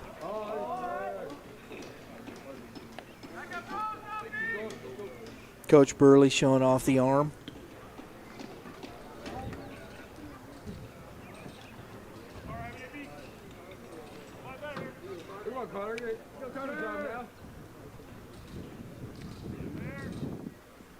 That's outside. 2 balls, 2 strikes. Kirkpatrick on deck. Geary, he's laboring through this one here a little bit. It's pressure. Curveball misses up. 3-2 now, the count.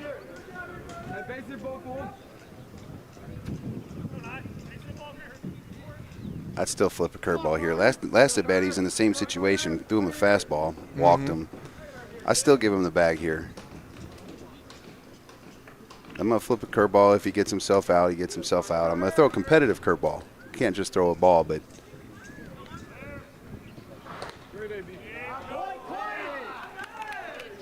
and another walk for Martin.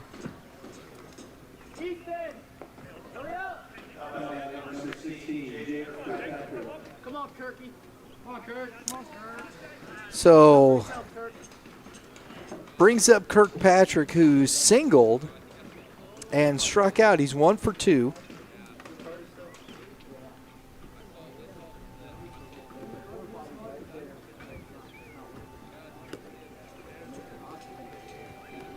Coach Manley out to talk to his players. Specifically, I'd imagine his pitchers. He's making sure everybody just get a breath, I think, is more than anything here, Mitch. yeah, he's getting to the end of his rope, I think, and so he just calm him down. And it could have been one of those moves where, coach wants to take his time so the umpire comes out and they have a conversation walking back to the dugout. That didn't happen here, but I'm that guy. If I need to say something to the umpire and I don't want to yell at him, to make it obvious. Sure. So I don't get kicked out or something ridiculous, I will take my time out there at the mound and have him come out and get me.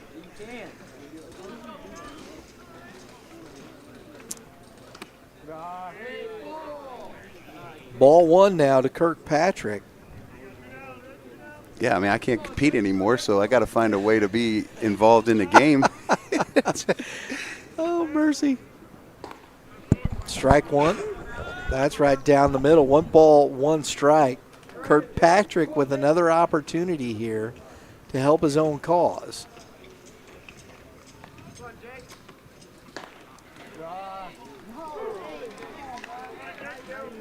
One ball, 2 strikes. I tell you, you don't see this much, but we've seen it a lot today from Geary, is the fastball inside. Mm-hmm. Back up the middle. Past a diving second baseman into center field. And Warrenton has come back and taken the lead. Kirkpatrick just reached up and poked that into center field. You like to see that. That's to me, that's a good piece of hitting right there, because he didn't try to do too much and literally kept his hands inside. And that's what we were talking about earlier, is that 90% of the, 95% of the games played up the middle backside.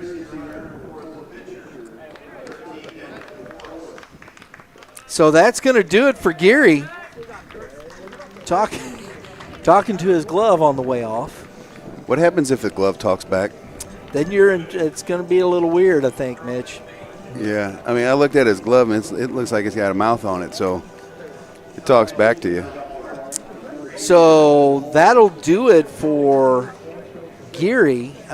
We've got number 3 here for Valley Park taking the mound. That is Evan Holmes, the sophomore, taking the mound, and we're going to get a defensive replacement. I wonder if Geary's going to go back out on the field. Yeah, he's changing gloves, probably going to get a drink of water, and will be probably headed back out onto the field there. So we'll let Mitch, we're going to get some numbers here. I got to take a moment and get some numbers. You got it. I think that's a big start for that young man at 11. He come in and one of the things that you would like to see from young people is that we encourage them to kind of take moments and breathing. I think that's something in this game that we don't do a good enough job of, is teaching our young people how to reset pitch to pitch, because that's how the game is played, right? You have to have one pitch at a time, and then let all the negative energy kind of go, so that your at-bats and your pitching sequences can kind of regroup. Because believe it or not, just because you have a strike on you doesn't mean it's the end of the at-bat. But if you have kind of a negative approach to it, your at-bat's over, the game is over for you, and you end up making multiple mistakes in a game. So if anything I could say to the young man, who I thought did a good job on the bump today, but just relax. Mm-hmm. Take some breaths.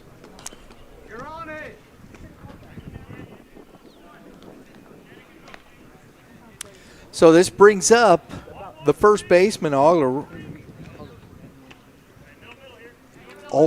excuse me. I'll spit that out in a minute. I was looking for where he went. He went to second base, so Gary went into second base. Yes. That strike 1 to Olger.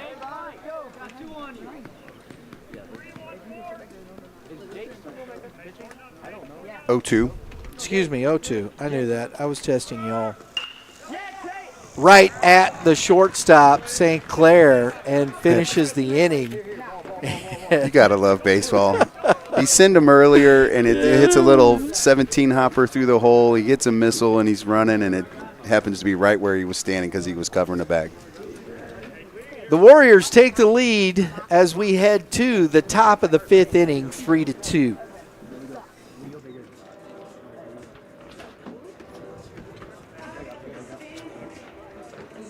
Eric, you just have position. What's up, bud? Just position change. It's just what he had.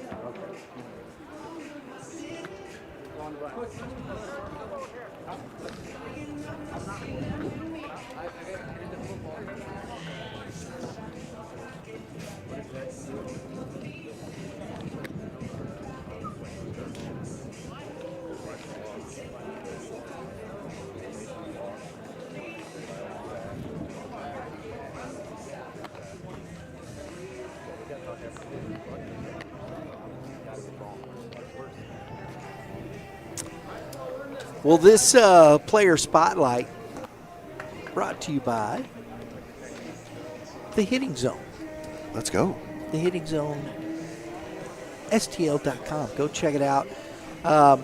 Mitch Thomas does a great job over there. If you want some opportunity to get some training, just some swings, check out the Hitting Zone, STL.com in O'Fallon, Missouri.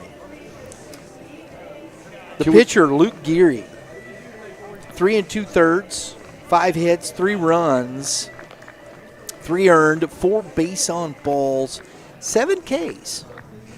Not bad. No, not bad at all. Not bad line. It's not a bad line. I mean, a couple unlucky things happened to him. I mean, obviously he needs to take care of some things, but he's a sophomore, right? So he's a youngster. He'll learn, and that's what you need him to do is learn. Exactly.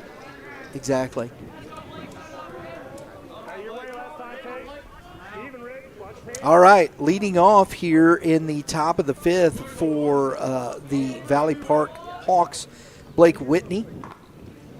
Whitney takes strike 1 from Kirkpatrick. Is his second at bat. Since the first inning, Kirkpatrick has settled in. That's usually what happens with solid pitchers. If you're going to get them early. Get him early. I mean, they say it in the big leagues for a reason, and it obviously works here. It trickles down, don't it? Yep, sure does. It's the same thing. Center field. Catch made out there by Martin. Just kept kind of going on him. Kind of moseyed on back and made the catch for out number 1. I mean, I know that he's one of those kids that can play anywhere on the field because he's a super athletic kid, but I'm still hollering at him. Get to the baseball. I don't want something taken off on you and then you're still running backwards and that kid can get to third. We got Dylan Eisenhower at the plate now. His second at bat. And he takes strike 1. I love the approach, though, that the hitter had. The ball was up. And, again, just see what happens. The ball's elevated, keeps his hands inside the baseball, catches a barrel, takes off. It's a loud out. But that's what we're chasing. Right? Like we gotta get out of this thing that I need a dead pull and hit it out of the park 750 feet or whatever. I like to see barrels. Barrel's going to win you games at the end of the day because if you hit a hard ground ball to the second baseman, it squirts through because you hit it too hard and you got afraid of it. I'm happy. There you go, Mitch. 1 ball, 1 strike.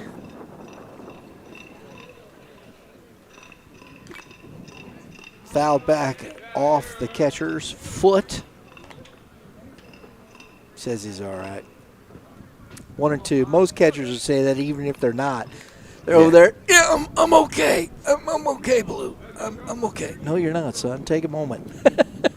I love the relationship between umpire catcher. Mm-hmm. Once that kind of stuff happens. I don't know that happened when I played. Swing and a miss. Out number 2. I feel like if I wore a foul ball off the face mask, I had to run over and pick it up, throw it into center field because I didn't exactly know where I was at. From maybe all the concussions I had back from football and baseball, wearing foul balls off the mask. Nowadays, the umpire's like, let me give you 15 seconds and somebody else get the baseball. Strike 1. Every inning, every batter so far this inning, he's been 0-1. I feel like would be close to getting kind of the end of his pitch count, but Warrenton doesn't have anybody up, so we'll see.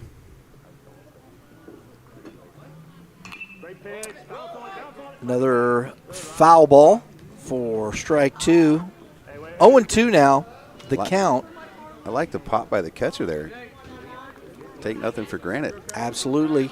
Riley McGee behind the plate for this Warrenton squad.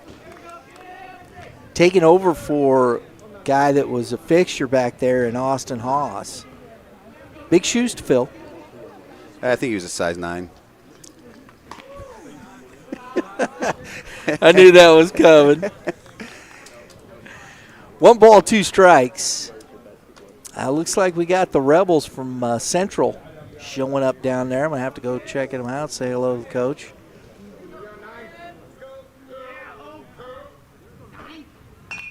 Oh, I like that. Boy, he sat on that pretty well, Mitch. Saw that early. It was hanging up there, and he just couldn't keep it fair. This one of my favorite guys at this was Titus Fisher. He would literally just slap the baseball kind of around the field, and he was always a tough out. And I love that kind of approach when you're behind, just kind of flicking at it unless you get yours and you see it and you do damage. But for the most part, it's just I love that approach to hitting. Not for me.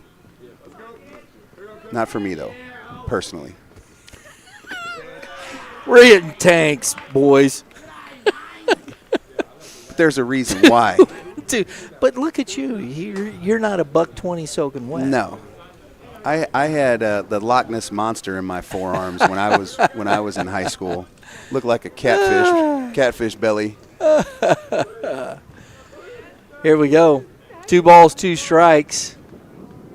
Good piece. I like it. Another one. Coach Menley diving out of the way.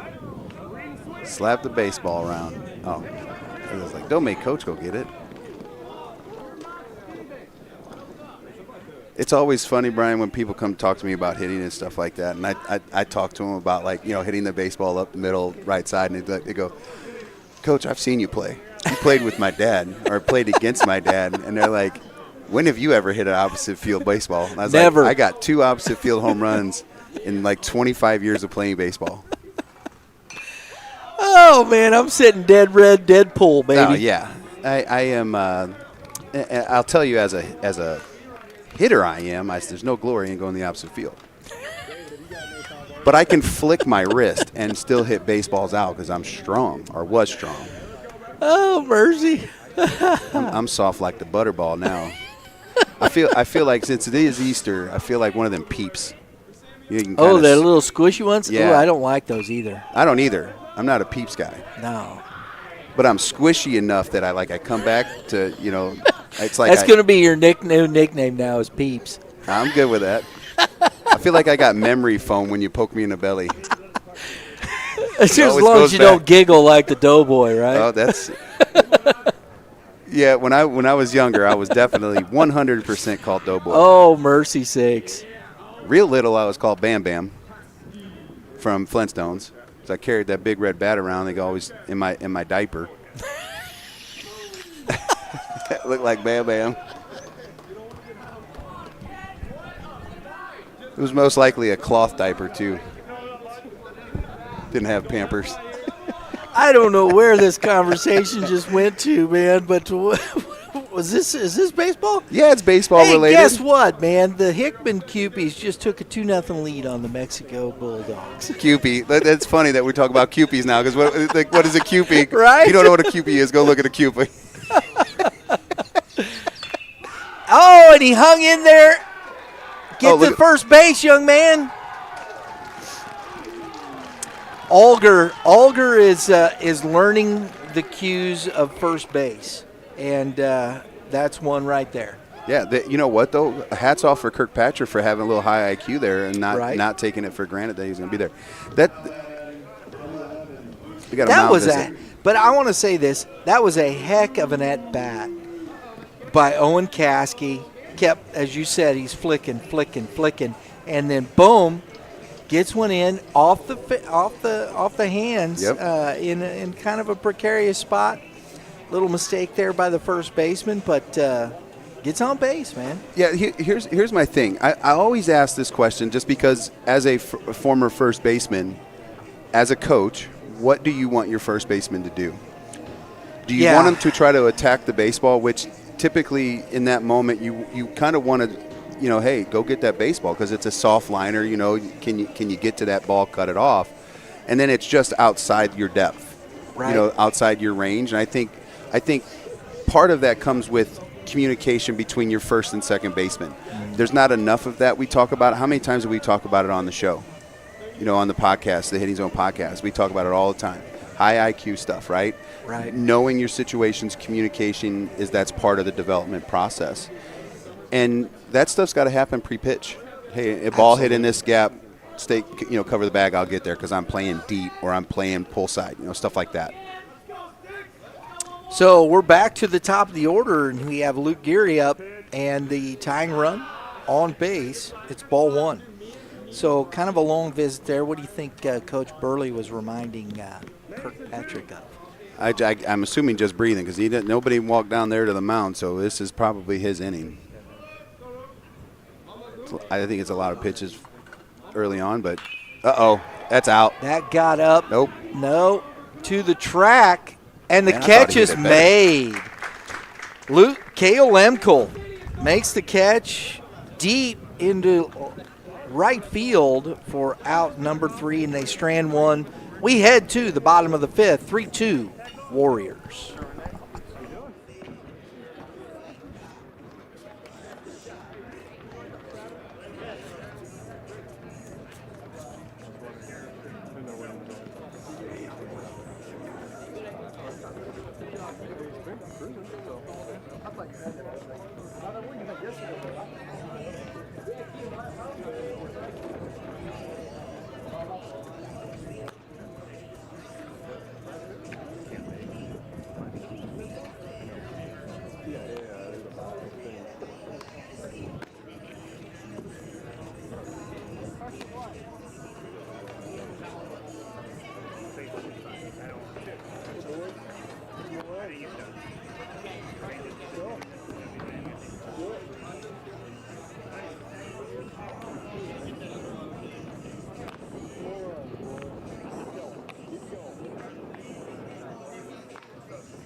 All right, here we go. We are in the bottom of 5. I had to go over there and look because that's not normally my job. So you get me for this half inning. I guess I'm the Mike Shannon for this moment.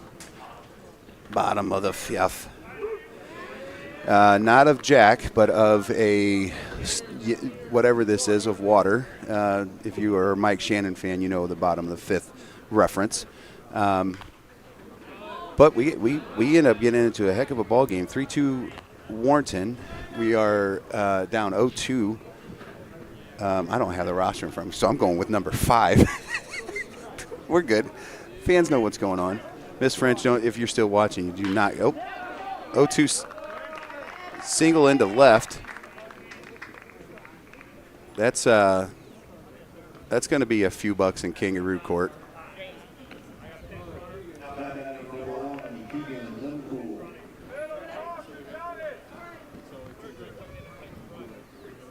Did they change the rules for high school baseball on courtesy runners, on pitcher catcher?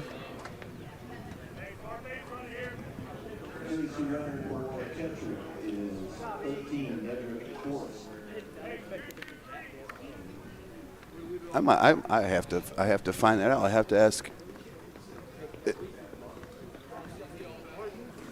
He did. They got to catch that. Yeah.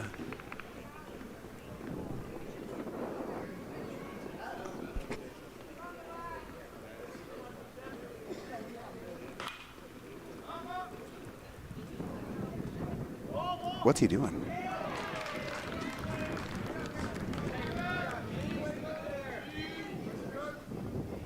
Right, as a sub.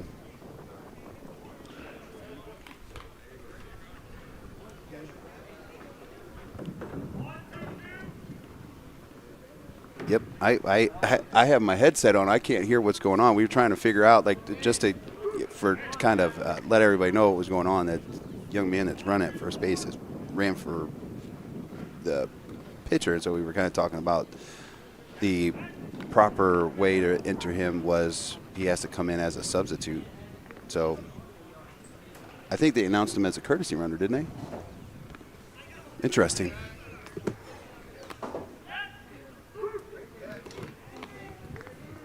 But since it's been the first pitch, can they still protest that? I actually don't know that rule. Yeah. Yeah. We just had an interesting situation and noticed to just having a conversation with the booth man and Coach Valley, and there's a young man courtesy runner. They announced him as a courtesy runner, which is number 13, which was running for Kirkpatrick. Right. Which you can't do that unless they enter him as. Kirkpatrick is the pitcher of record. So he goes back to first, and the hitter is out. Yep, that's correct call. So why can't you courtesy run for the pitcher? That's the catcher. Number 13 is? No. 5 got on base. 13 was running for Kirkpatrick as a courtesy runner earlier in the game.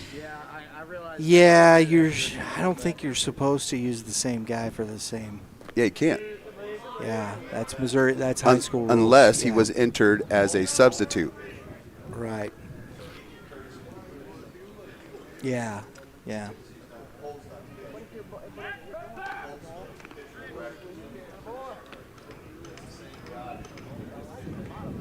So did they Yeah, announce it's the same. It's the same, but you can't courtesy run. You can only courtesy run for the pitcher of record at the time. If you're going to change it, that's fine, but you can't run for him. He still has to run until he takes the mound and actually throws a pitch. Now you're the pitcher of record. I wonder if in between innings they announced number 5 to pitch then. But we didn't get that change, obviously. Well, but even if they did, it's still not the pitcher of record. He has to pitch. Oh yeah, right. He has to actually throw one pitch. So Easton Holt came in. He got on base. Did he get on by a hit or a walk? A hit. A hit. So Keegan Lemcool stolen base. So we got 2 outs, correct? So 2 down. Lemcool, 2 down. Lemcool's down, Jackson King down, and we're at Mason Haas here at the plate. I'm sorry, folks. I had to take a quick respite to inquire. And a big swing and a miss. Big curveball, too. Out number 3 goes down on K's. We'll get all the. I'll get myself squared away here, folks, and we'll be right back.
I have to show some love to our folks over at Game 7 Baseball. Game7baseball.com. My bad, Mitch. I'm used to doing it by myself. It's been so long. Hang on, wait a minute. Have to show some love to our good friends at Game 7 Baseball. Game7baseball.com. There it is. Where the Midwest comes to compete. Oh, mercy. We're back in the booth, baby. That's right. One of the premier tournament platforms in the Midwest with competitive events and high-level play. Game 7 is where the games get elevated. And with Y.B.M. coverage, those moments don't go unnoticed. That's a fact, baby. Next week, Arch Madness kicks it off. That's our first tournament of the week, or of our Game 7 schedule. We're looking forward to it. Out at the WAC. Warrenton. Warrenton and Athletic Complex. Mm-hmm. Hey, Mitch, let's get some scores. 9-3 Lafayette over Webster Groves. 4-0 now. Hickman over Mexico. Got Ray Peck started. That's still, and Smith Cotton 0-0. Poplar Bluff Savannah 0-0. And Smithville taking on Staley. Also no score. Lee Summit West, Green Valley. I'm not quite sure if they've started yet, but they're showing 0-0 as well. So that's where we're at with some ball games today. We've got leading off here in the top of the 6th inning is Miles St. Clair. They got the 2-3 punch here, Mitch. It's going to be interesting. Got the sophomore on the mound in Holt. The young guy. Yeah, I like his composure so far on the bump. Up. Challenging fastball right off the get. Strike 1. He's got himself a nice little sweeper, too, so it's going to be a different look on the off-speed from Kirkpatrick. As he got more of a sweeper than a true curveball.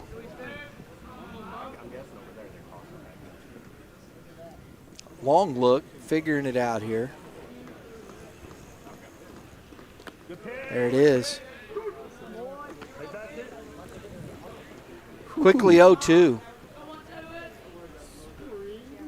Got to come out of your shoes when it's like that, especially if you're a two-hitter. Guys, he overthrew the fastball there, 1-2. That was that reach back. I'm going to see if I can chuck it. Yeah, past him. that's my favorite debate is the 0-2 pitch. Like, what are you supposed to do? You hear so many people say waste, and it's like, wasting an 0-2 pitch doesn't do anybody any good, I don't think, because to me it's not competitive. There it is. Dropped the hammer on him. Caught him looking for out number 1. I'm just not sure how it helps. Doesn't change an eyesight when it's like a waste pitch. It's a real bad one. No. I don't mind if it's like a 1-2, but 0-2, go ahead and throw it like, start it on the corner. Don't start it in the other batter's box. Matthew Bell at the plate. He is 0 for 2. Chased upstairs, strike 1. He saw that. That was blinking, hit me.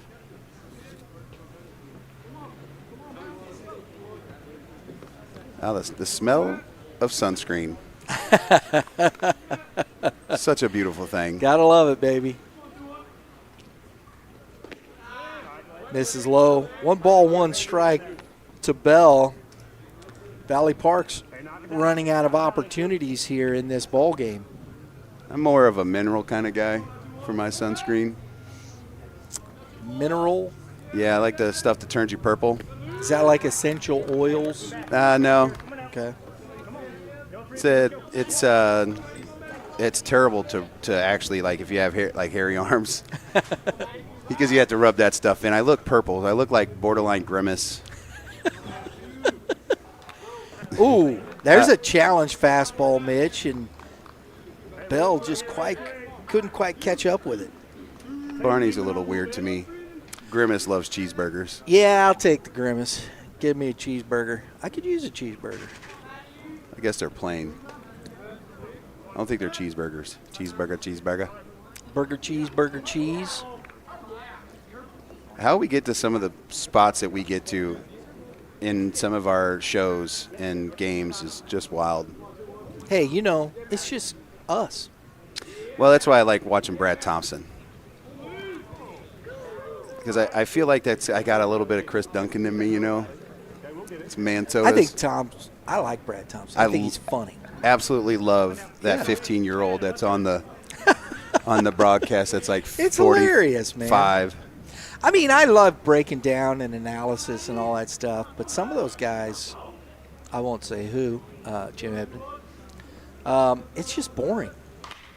That Popped up is a mile high. That's a big league pop-up. And Lemkel, who is supposed to take charge as your shortstop, couldn't quite make the catch. That was a big league pop-up, Mitch. Yeah, let's talk about that play because it started at your second baseman, went to your shortstop, worked back towards the second base bag. If you notice where that was, it started over here where the umpire is at, literally went all the way over shortstop. High pop-ups like that are very difficult. As an infielder, you cannot give up because that ball changes and you can call him off as a second baseman. Never give up is always what I'm going to tell my infielders on a ball. So Bell on by the error. I think he whiffed it. No, it hit his glove. Got to make that catch, bro. Oh, you 100% have to make it. It's too high. It did tip his. It was that was it. And don't get me wrong, that's a tough play, folks. Throw down on the strike call to Evan Holmes. 1 ball, 1 strike. Evan Holmes is 1 for 2 today. He was erased off the bases on a double play attempt.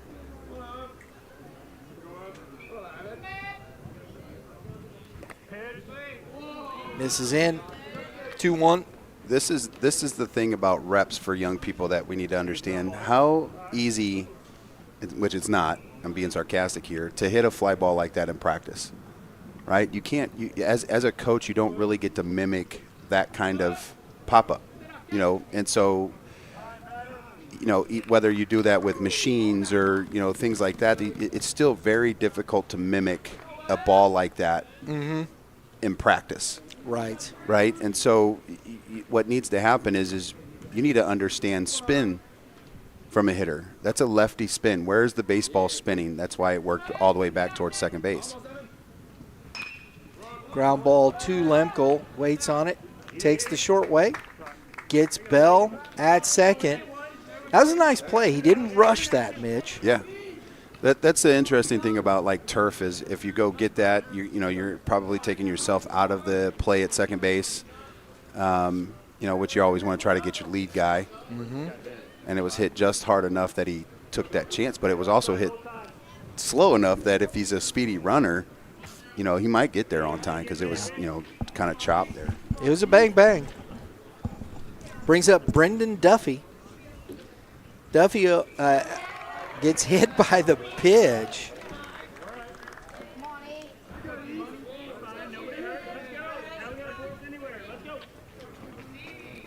So the two runners on, a fielder's choice, a hit by pitch, and a little quick conversation from McGee to Holt. And that's where I think, like I said, these kind of experiences for this Warrenton squad, I think, is only going to help them. They're a young team. You got a sophomore out there at shortstop right now. Mm-hmm. That's a big league play, but then he comes right back. I really like his composure there. After whiffing or after missing the big pop, takes a chance on a very difficult ground ball because he had to wait for that second hop. Didn't rush, makes a good throw, gets the runner. It's a half step, basically. He's sliding. And so you see the opportunities with this team, but where's the maturity going to come and how quickly is it going to come? Yep, and this is the one way you get it, by playing the game of baseball. Absolutely. You just learn from what you saw on that baseball that was high in the air, and that's the win. That's the win in it all, especially if you get out of the inning. Got another young guy on the mound, getting some experience in some situations. How does he handle that, that play? I'd like to see your second baseman work your runner here and not your shortstop with a pull hitter up.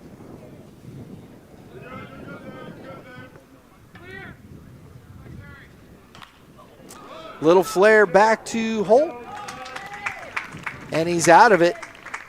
No damage done.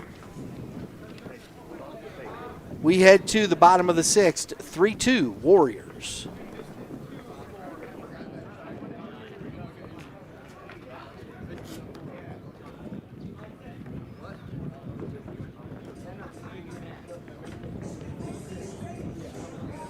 Let's go, guys. Hope will be our last at bat. Let's go, guys. Come on.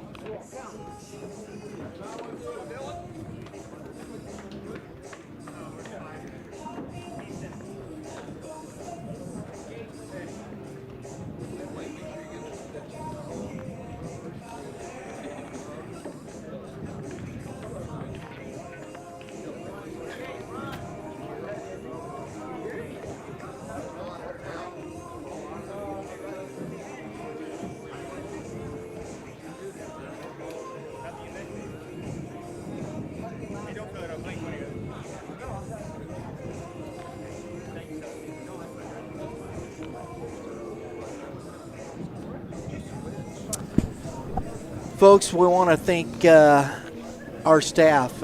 Youth Baseball Midwest is a production of Red Earth Productions, LLC. If you go to our website, redearthprod.com, you can check out what we do, how we do it. Right down there, these two crack engineers, staff members. I got my director, production manager, Drew Klutz, taking care of business over there. And next to him, Lauren Klutz, taking care of the engineering, bringing you all those beautiful pictures.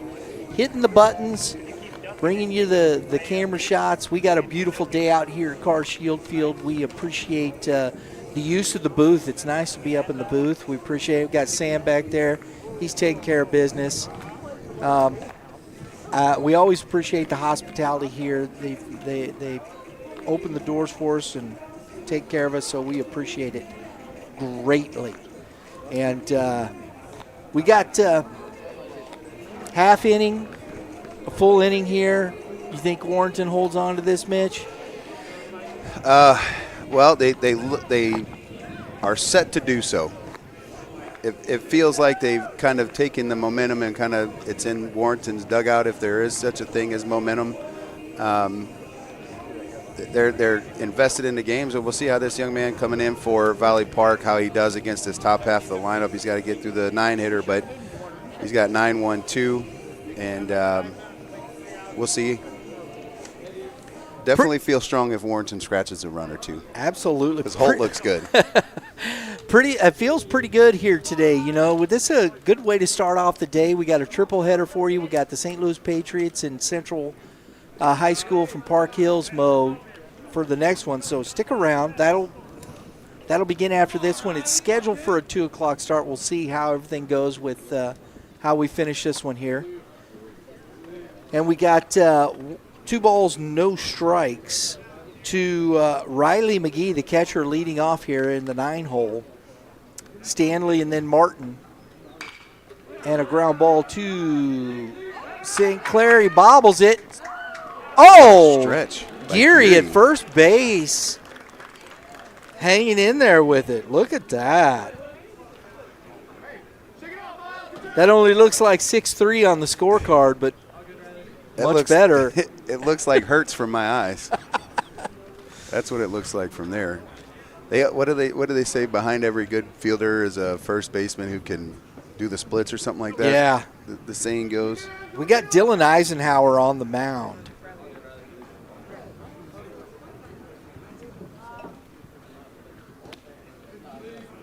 Now I need to find out if he's a descendant. Dwight. No, it's not spelled the same. Oh, then it's not. I may not even be pronouncing it correctly. That's what I got. That is into center field, and the catch made out there by Caskey for out number 2. So Eisenhower making quick work of the Warriors, just as Eisenhower made quick work of the Germans. Yeah. Did you like that? I did. Interesting. Deep one. I don't know. You gotta get a reach in the bag there a little bit. It's the first time that young man has been retired today. Indeed. Stanley's had so is it Stanley or is it Kirkpatrick player of the game? Man, I think I have to give it to my pitcher. All right, because you're interviewing him. Oh, okay. Okay. Mitch doing the interviews. Gotcha. After the game. So Valley Park, we still got to see who comes up with it, but we got to get about Gary. The pitcher's been pretty good today. 1 ball, 2 strikes here to Carter Martin.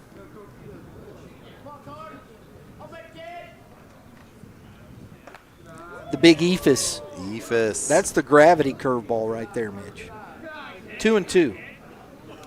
That's where you take the old softball approach and baby. You run up in the box and hit it. To right field for out number 3. So a 1-2-3 for Eisenhower. And Valley Park's got one more shot. We go to the top of the 7th. 3-2 Warriors.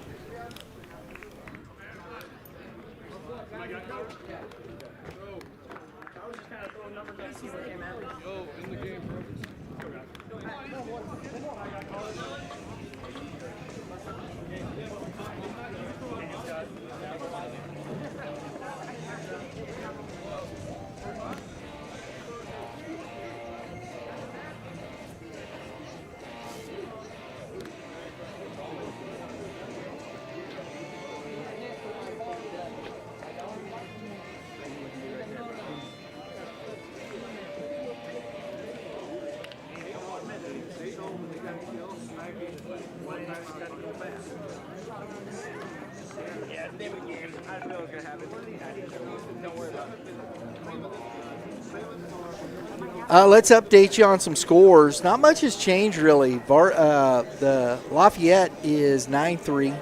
Hickman is now 6-0 over Mexico. They're playing down in Branson, down in southwest Missouri. Nice. Got some more starts for you. Jackson, the Indians taking on Fort Zumwalt North. There's some really good matchups here today, Mitch, around the state. So no scores anywhere else. That's the only 2 scores except for ours here, 3-2 Warrenton Trying to finish this off is on the mound is Easton Holt trying to get – would he get a save? Yes, he would. Yeah, he would get a save. So Kirkpatrick would get the win, and Holt looking for his first save of the season, and he's going to have to do it against the 7, 8, 9 of the Valley Park squad. Here's Blake Whitney.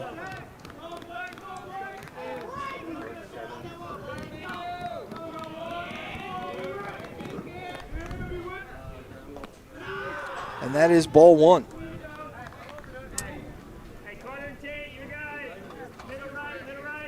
So a freshman on the mound, Mitch. You got a sophomore at shortstop. I would say McGee is a young guy as well. I'm not going to say first base, young. You got young people all scattered through this this squad.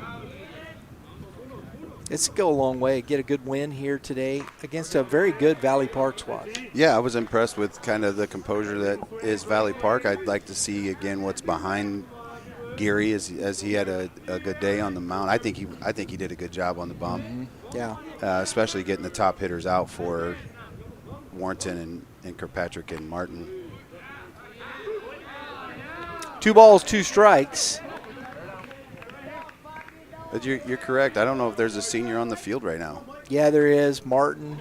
No, He's a junior. Yeah, I think Stanley's the only senior, it looks like, at third base.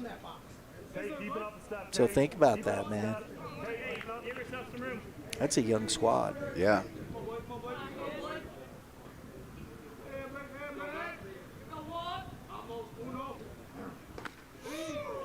That misses low. 3-2. Here leading off the top of the 7th. He's got to get on any way. That's a tying run at the plate. Got to get on any way you can. Any way you can. I'm standing on top of the white line, by the way, as a hitter. Oh, at the knees. That is a big-time pitch from the freshman. Did you see the stare that he gave him after that inside? I did not. Five had stared at the umpire a little bit like, hey, I think you might have missed that one on the inside corner there. Oh, man. Love it. I'd be like, son, just stay on the mound. Well, it's Quinn. Like, I mean, I'm not messing with Quinn. Look at his arms, man. That kid's jacked. Dylan Eisenhower at the plate. Curveball misses, ball 1. He is by far, like, if I could evaluate umpires, he's by far one of my favorites because of his professionalism. Yeah. I just love the way that he carries himself. I did with it at St. Charles West, too, so it doesn't help that I'm probably a little biased there from his playing days. He's such a good young person.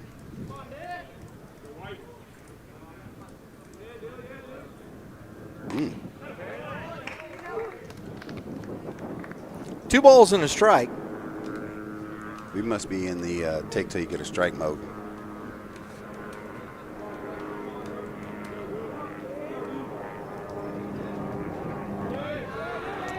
Three balls and 1 strike. Well, it's pretty common stuff, right? There's not too many secrets in baseball, Mitch. There's really not. It's just execution. Exactly.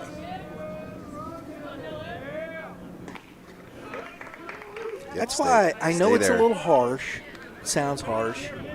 I don't mean it badly, but, I've always said if you do not execute, you will be executed. I don't think it's harsh. I think that is what baseball is. I think it's what sports is. Absolutely. Heck, I think that could carry over just about anything. So the base on balls for Eisenhower. It's a big at-bat right now for Valley Park. And Owen Caskey, he had the good at-bat his last time around here, Mitch. Got that single, kept fouling balls away, and got on base. We'll see if he can do it again here. Holt is definitely looking for the old pitcher's best friend. He won that is right. Yeah, double A ball. There you go. I love it. An out. Yeah, just give me an out. Going to get a pinch runner. Number 4. Courtesy run. Number 4 for Valley Park is Roman Lawrence, sophomore. I think this is a big sequence right now for Warrenton versus Valley Park, because if he can get him to second base with your leadoff hitter up, that's huge. Yep. Showed the bunt. Kept it out there. On the attempt. Strike 1.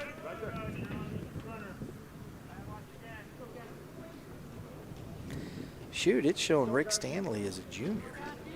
Yeah, I thought that was the case. Dana's senior. There's one senior on the squad. Ooh.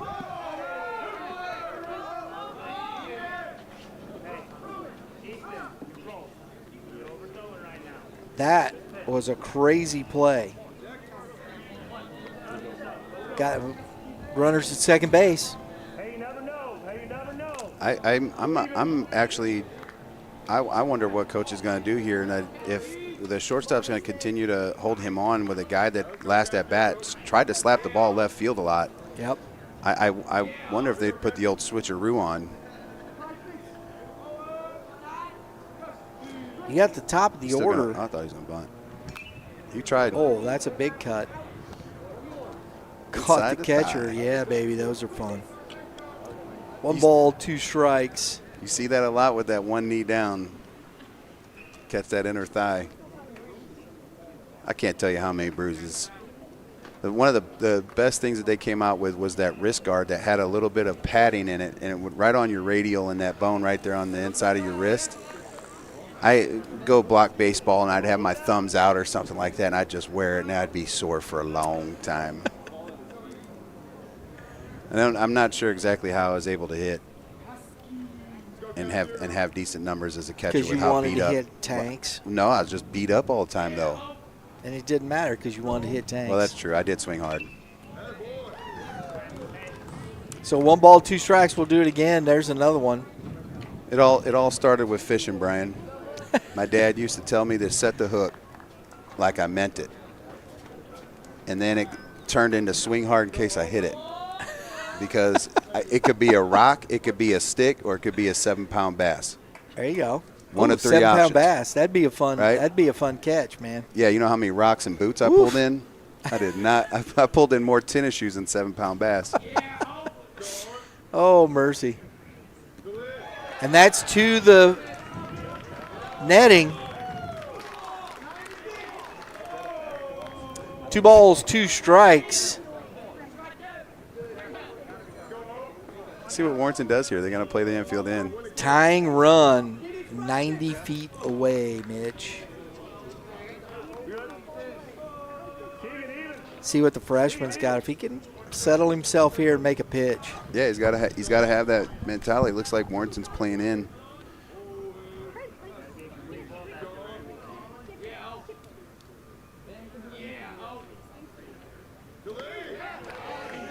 Went back to that curveball. 3-2.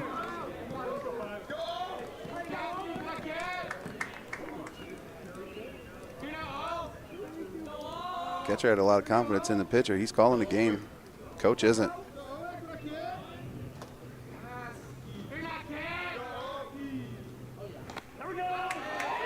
Strike 3. Looking on the outside corner. Brings up Luke Geary. Tying run 90 feet away. Big spot here for the freshman. Coach Burley striding slowly. That's the Cadillac version. That's the Cadillac version. That's what I'm trying to teach my youngsters at 9 years old. I said, I need you guys to Cadillac. I don't need you to sprint. I need you to Cadillac. And they're like, Coach, why a Cadillac? And I said, when you get in a Cadillac and you get in the driver's seat, how do you sit? You get the lean back, right? You got the chair almost all the way back, and you're just kind of cruising. You ain't got nowhere fast to go. When we run the bases, we put a ball on the ground, then you got to be the Ferrari. Maybe you got to just say, I want the Mercedes. Do a Mercedes. They might. I mean, Cadillac. Who thinks about Cadillac anymore? I mean, I do because I'm that old. that CTS is still pretty nice. Yeah. And now they're in Formula E. I don't even think about Mercedes either. It's all about the pickup trucks for me. Is it now? It is. It's all pickup trucks. Pickup trucks and boats. I would just get in trouble in one of those cars. Yeah, 100%. I'd have tickets. Because my middle name is NASCAR.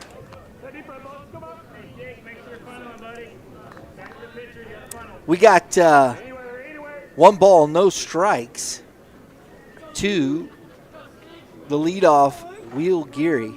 Excuse me, not Will, Luke. Sorry, that's his older brother. Oh, and it hit him in the toe. So the hit by pitch puts Geary on. Winning run is at first, or the go-ahead run, I should say, is at first. Oh, boy. 2 outs.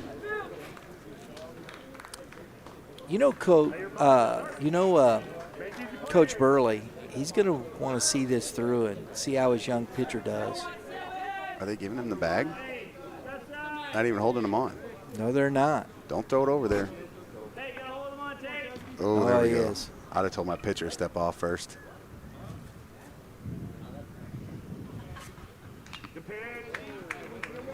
Swung fouled. St. Clair is 1 for 3 today. He's doubled and scored a run, has an RBI. Pretty good day at the plate for the young man. Yes, I wouldn't want to see this youngster at the plate right now. He's got some pop in that bat. Both these guys. Runner goes. Go chat with him, Catch. 1-1. There's Coach, a lot of youth there, Mitch. Yeah, it is. Hey, Coach Burley can't go out there because he already obviously had his visit. And he's on an island now. It's his ball game. There's nobody warming up for Warrenton, so here you go, buddy. Yeah, welcome to varsity baseball. Outside, 2 balls and a strike.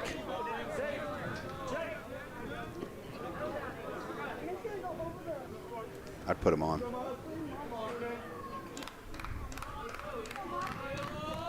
With the base open? Sure. Why not?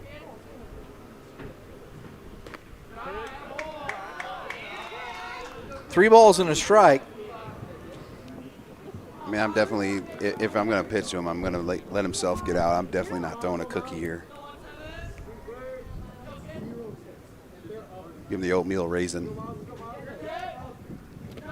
Uh-oh. He's got to score. Not far enough away there. I think he was flat-footed. Yeah, that's the key. Yeah. Didn't even work with it. He was flat-footed. So ball 4. Details. And the bases are loaded. 2 walks and a hit by pitch with 2 strikeouts. And brings up the dangerous Matthew Bell. This young man can swing it, folks.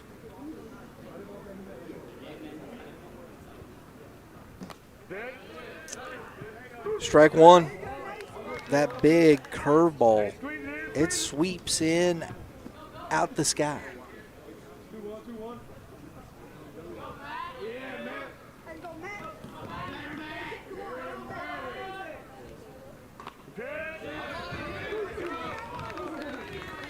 Oh, 2. Runner at second base is seeing the signs. Is he? Yeah, he's giving him a little feedback.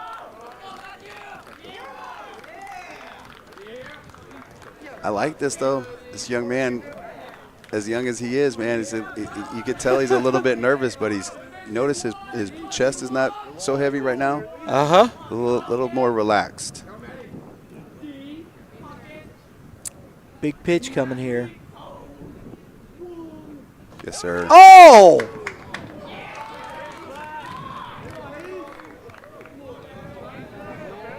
He hadn't given it all day. Ball one.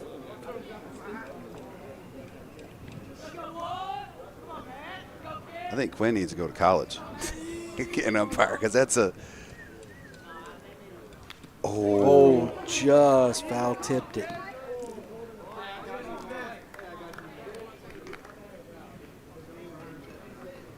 One ball, two strikes.